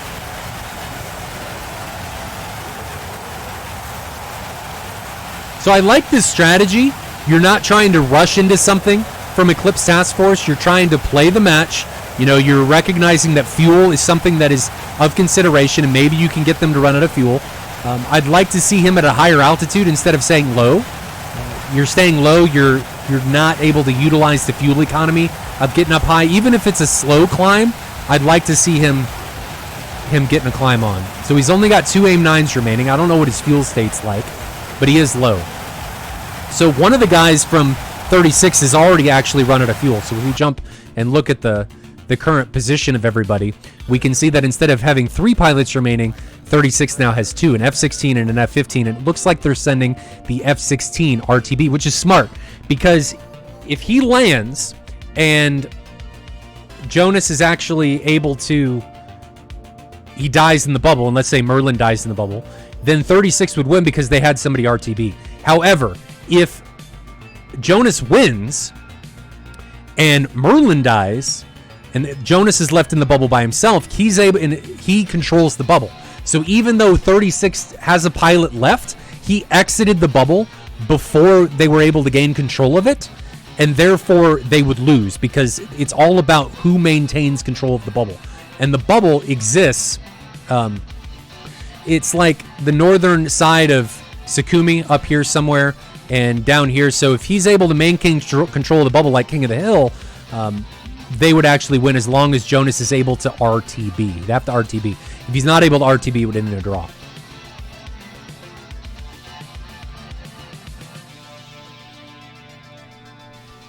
So let's take a look and see what everybody else is doing. Let's watch what's going on with Merlin. So Merlin is just cruising. He's a bit higher, 17,000 feet. Bullets! Haven't seen you in a while, baby. Bubble control is right. So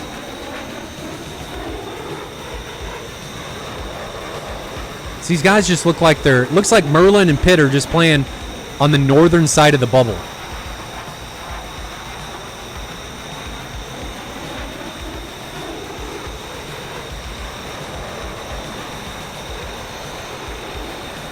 Let's catch up and see if I've missed anything. So Bullet with the subscription, much appreciated. Mel had a party raid of 18. Thank you. Man Bear Pig with the Prime sub a while ago. Thank you very much. And then Age's Captain at the very beginning had raided with a party of 11. So thanks for the sub, guys. Much appreciated. We're just getting back into the swing of things this year.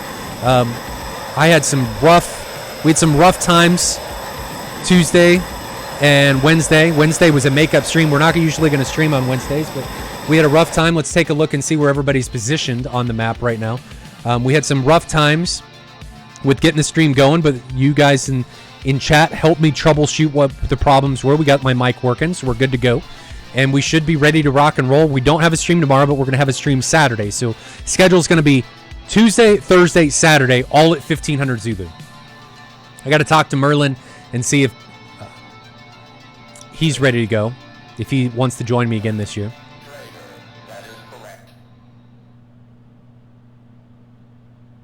No Tomcats this week. I mean, there'll be Tomcats eventually, for sure. There's just no Tomcats this week because the teams decided not to fly them. So it is what it is. The teams get to choose whatever they want to fly.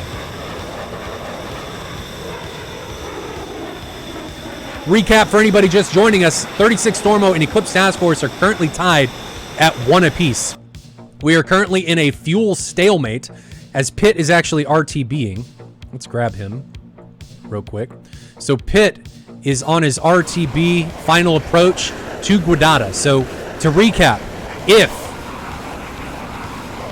Pitt lands and Jonas dies, even if he's in the bubble while Merlin is in the bubble too, even if both of them die, 36 wins because they have somebody left alive, and the bubble control was neutral and they would win.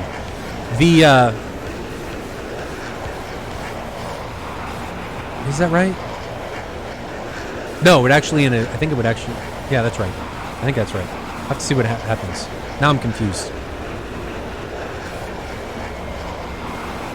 My brain hurts now. Yeah, Wickwire, you're right. But I think what ends up happening is Jonas runs out of fuel. I think. But I don't really remember.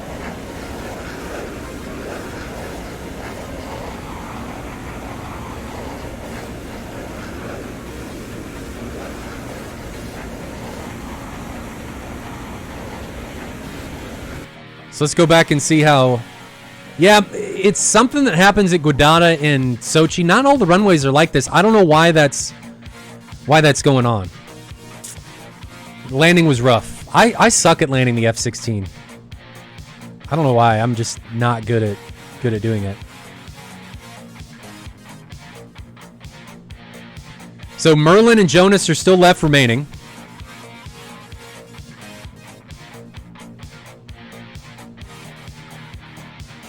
Playing the fuel game.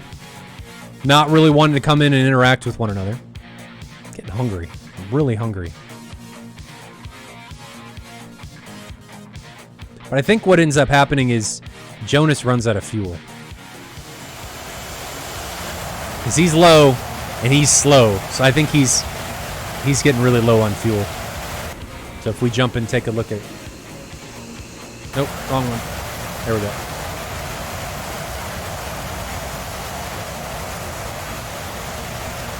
He'd have better fuel economy if he was up high. See, he's dropping the engine RPM.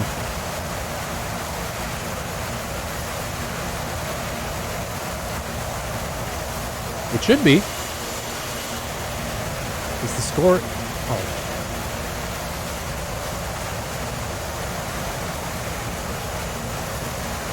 Yeah, the score in the graphics is correct. It's 1-1. Blacklist modder, I think they're on sale right now. Zabzy, if you would have done it earlier, you can do a slow climb and just slowly get up to altitude. Takes a little more engine RPM, but I think it's vastly outweighed by the fact that you're going to get much better fuel economy at high altitude. Oh, he was trying to hide. Hiding... Was there AWACS in this? I don't think there was AWACS. Oh, okay. You didn't have AWACS. That makes sense. I was going to say, being over the water trying to hide when you have AWACS, it's not going to work.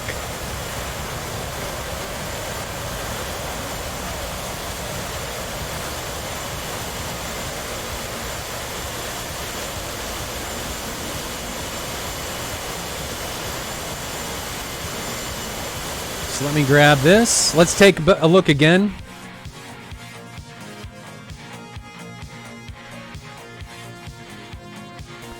Take a look at what's going on again. These guys are still pretty drastically separated. Let's take a look and see what's going on with Merlin here real quick. I'm going to change the camera angle right quick, see what's going on with his jet. So he's at 86% engine RPM, but you can see how much higher he is. 26,000 feet. He's going to have much better fuel economy than the low-flying F-18. Jettisoning is a couple missiles, though. He's got to be danger low on fuel.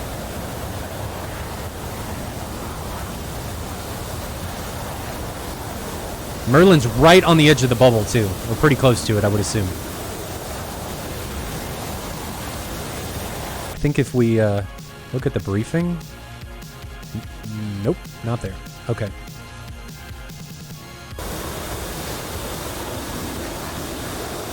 No tankers. Nope, not on this mission.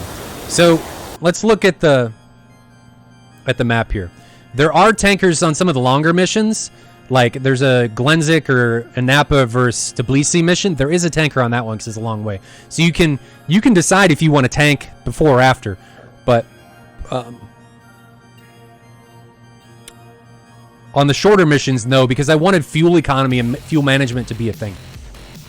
And I also didn't want the tankers to necessarily be accidental targets for weapons.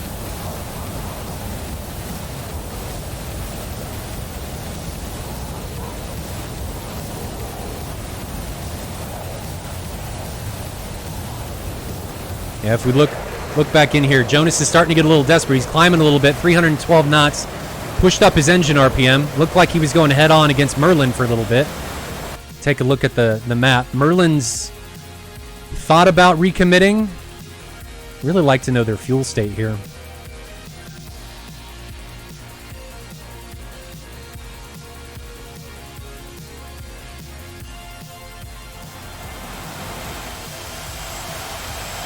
So I think at this point, given what's going on the map, Jonas has probably been seen. But Merlin has a massive advantage in altitude.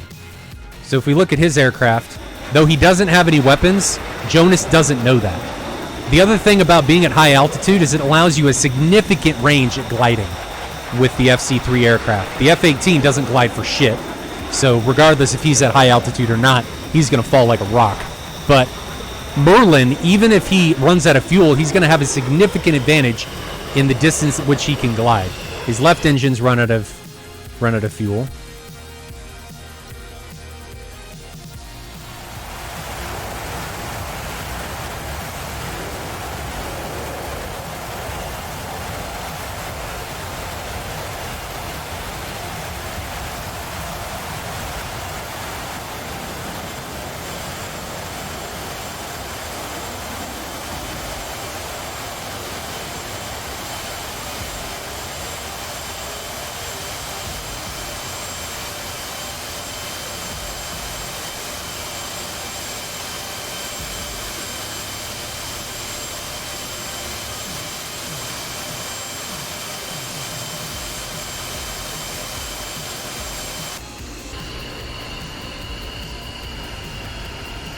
So Merlin's still up, but he's really low on fuel.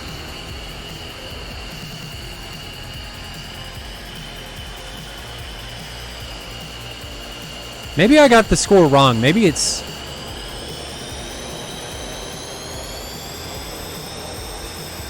Did I put who won last round right? I don't remember.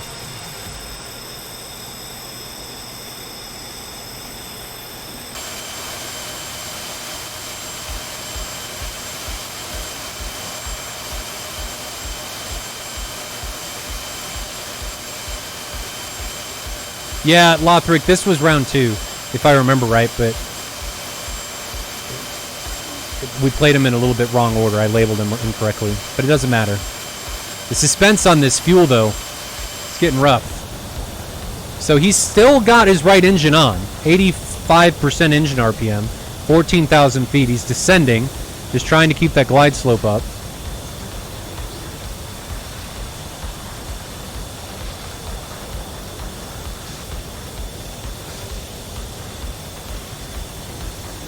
Oh, that's why the score is a little bit weird. I remember now. I remember.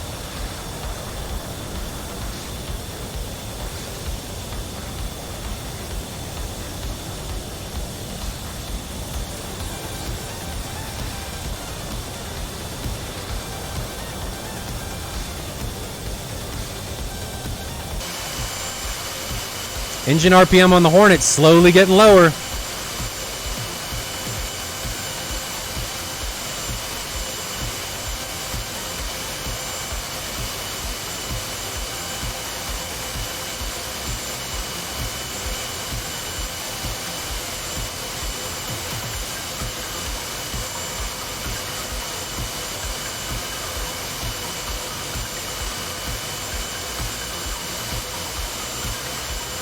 Did you guys play 4 rounds? Or play 3?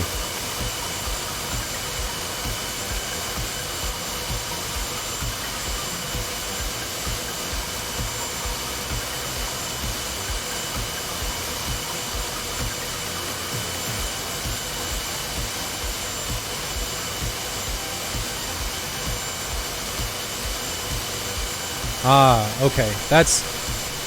I guess I labeled one wrong, so it's okay. So I think what ends up happening is I have Eclipse Task Force winning 1, but it's actually 36 winning 2.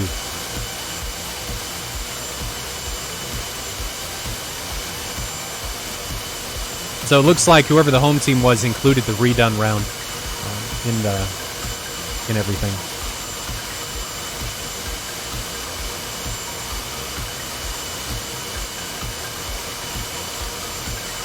Ah, I remember that.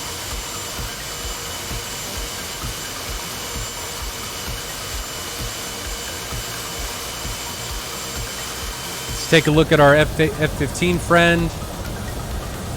He's still doing okay.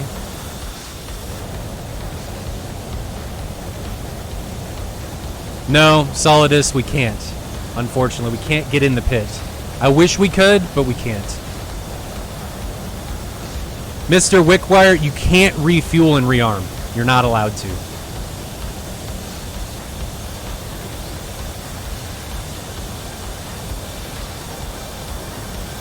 You guys redid the round because it was my fault, if I remember right. Because you shouldn't be kicked when you kill somebody, and it was an issue with SL mod. That's why you had to redo it.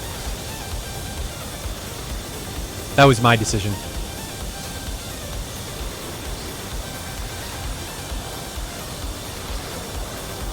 So still one engine out on the F-16, or the F-15, excuse me.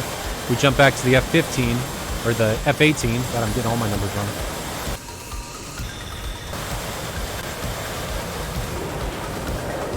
He's climbing now, but I think it's a little bit too late to start your climb like this.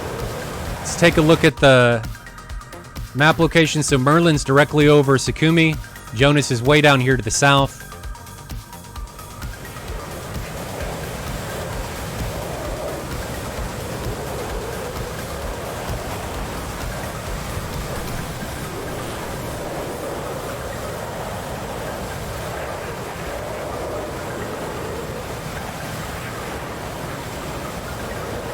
Long game indeed. Nobody wanted to lose. I wouldn't want to lose either. F-18 needs to get rid of his racks, though. He'd get a little better fuel economy getting rid of those racks.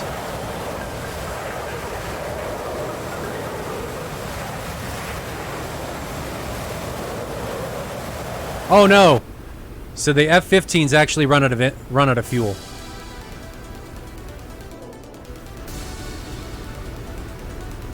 He's gliding down now, 180 knots through 10,000 feet. I think he's right over Sakumi. So there's Sakumi. I think he's going to try and put it down there. So Jonas still has fuel remaining, 90%.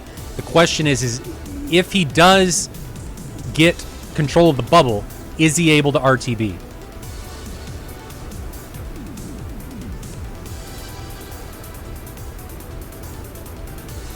Well, Zabzi, it could have been that the F-18 had more fuel at the beginning.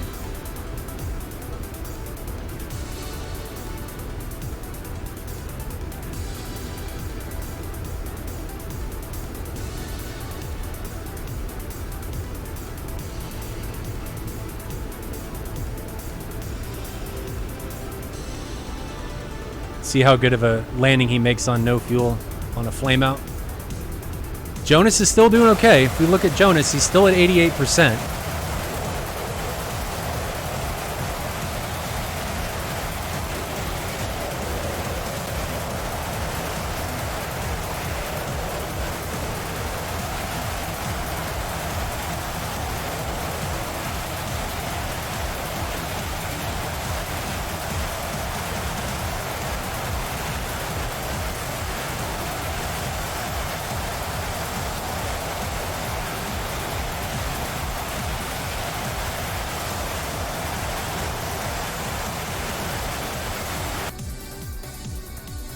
But Merlin's doing the quiet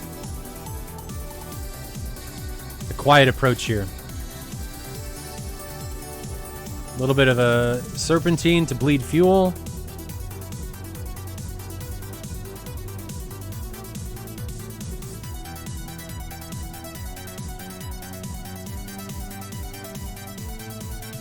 Well, Hedge, Merlin's already out of fuel, so we already know that answer.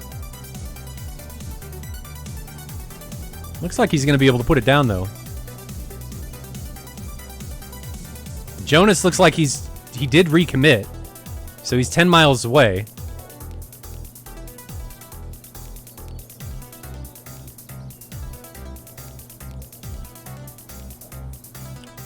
Atlas, no, you have to be able to RTB. If the other team tells you have to RTB, you have to be able to go back. It's not just about killing your opponent. You have to make it back to base. So Merlin's able to put it down and put a nice landing down here at Sakuma, a flame-out landing at Sakumi. So he's able to put it down. Now it's Jonas, who is the last man remaining. But he's out of fuel now, too. Oh, no. So I think the score is actually wrong. It's 36 won both of those rounds earlier. I think I was just mistaken. So right now it's 2-0 to 36. So this was supposed to be round 2, and 36 won the first one. They drew this one, and then they won the second one. But unfortunately, the F-18 does not glide nearly as well as the F-15. It falls like a rock. Well, Wickwire, it don't matter if you put your flaps down or not. You're going to eat dirt in the F-18. You might as well eject.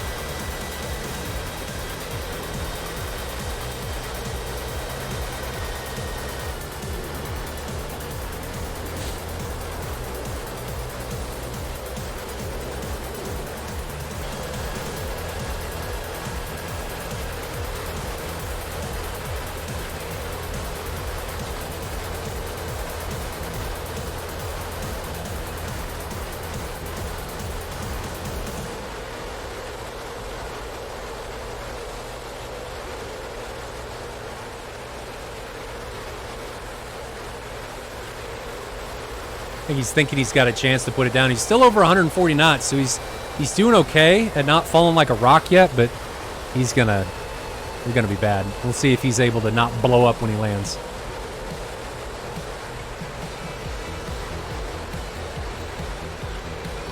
Oh, they did. He came in way too steep, and that was it. So this round actually ends in a tie, regardless of the fact that Pitt landed. In order for them to win, Merlin would have had to outlast Jonas in the bubble, and because he didn't, Pitt wasn't there to maintain control of the bubble. So you have to maintain control of the bubble and then RTB. Since he wasn't able to do that, you can't. They can't win, and you can't. Once you leave the bubble, you can't re-enter. So even if you were to take off, it doesn't matter. So that's it, ladies and gentlemen. I was wrong on the score. It's actually 2-0. So this was supposed to be round 2, but 36 won both of those rounds. I was just brain dead and brain farted, and I'm hungry now, so I'm having some issues. But I'm glad we got the stream working. I'm glad everything's working well now. I'm glad that we're able to do this now. I got to make the text and everything from the text chat in this scene, and I got to work some stuff out to make it better. But we're going to get there. I'm going to continue to work on this. The next stream is going to be 1500 Zulu on Saturday. So that match, if we take a look at who's going to fly then, that match is going to be Joint Task Force, JTFF versus Phoenix Task Force. So we're going to stream Griffin Squadron and stuff eventually. I'm just going in order. So Saturday's match is going to be JTFF versus Phoenix Task Force. And then next Tuesday is going to be my squadron versus Tactical Fighter Squadron. So if you guys look at the website, which I'm going to post now, if you guys look at the website, which is here, we are going to stream these in order. So they're going to go in date and time order. So first one was 36 Stormo versus Eclipse Task Force. Second one is going to be down in Gold League. It's going to be JTFF versus Phoenix Task Force. Then we're going to have my squadron and Tactical Fighter Squadron because they're both on the 13th. Then on next Thursday, number 15 Battle Axes versus ECV 56. Then we're going to go back to Diamond League, 64th versus Phoenix Task Force. Then back to Gold League, and we're going to see JG 78 and German Tactical Air Squadron, so on and so forth. So hopefully that makes sense to you guys. But we're going to be back on Saturday, 1500 Zulu. I'm going to reach out to Billy Juan Merlin and see if he wants to join me, because I miss having that guy on here, but I don't think he knows when the streams are. And I'm going to work on getting the stream looking a little bit better, and I'm going to work on doing the dual camera angles. Hopefully you guys like the camera angles, and I'm going to also do the live TAC view, so that should be coming soon too. But I'm glad to be back. Thank you to all of our sponsors again. It's always a pleasure to have you. Huge shout outs again to Fox Mounts, TacView, Buddy Fox, Wild Weasel Apparel, and then our big guys of Eagle Dynamics. Huge shout outs to you for providing such an awesome sim. Heapler Simulations, Black Hog, who's the new guys in here. Awesome stuff from you guys, and Thrustmaster, as always. Huge shout outs to all of our sponsors. Be watching for the YouTube videos to come out, the supercuts, and make sure you click the link down below and like and subscribe to YouTube, because those supercuts are going to be coming out before each one of these matches. So you guys are going to get a precursor into what each match is going to be, and it's going to tell you what the next match is. And those videos are only like a minute long, so they're really cool. Alpha Whiskey, who's our video editor, does an awesome job. Yeah, he's doing fantastic. That next one is going to be coming out soon. It's going to be JTFF versus Phoenix Task Force, either today or tomorrow. So be watching that. That's all I got, ladies and gentlemen. See you guys on Saturday. Thanks for bearing with me through all the troubles with the stream and everything. Hopefully we can get everything worked out and going in the future. But until next time, I'll see you guys later. Have a good one.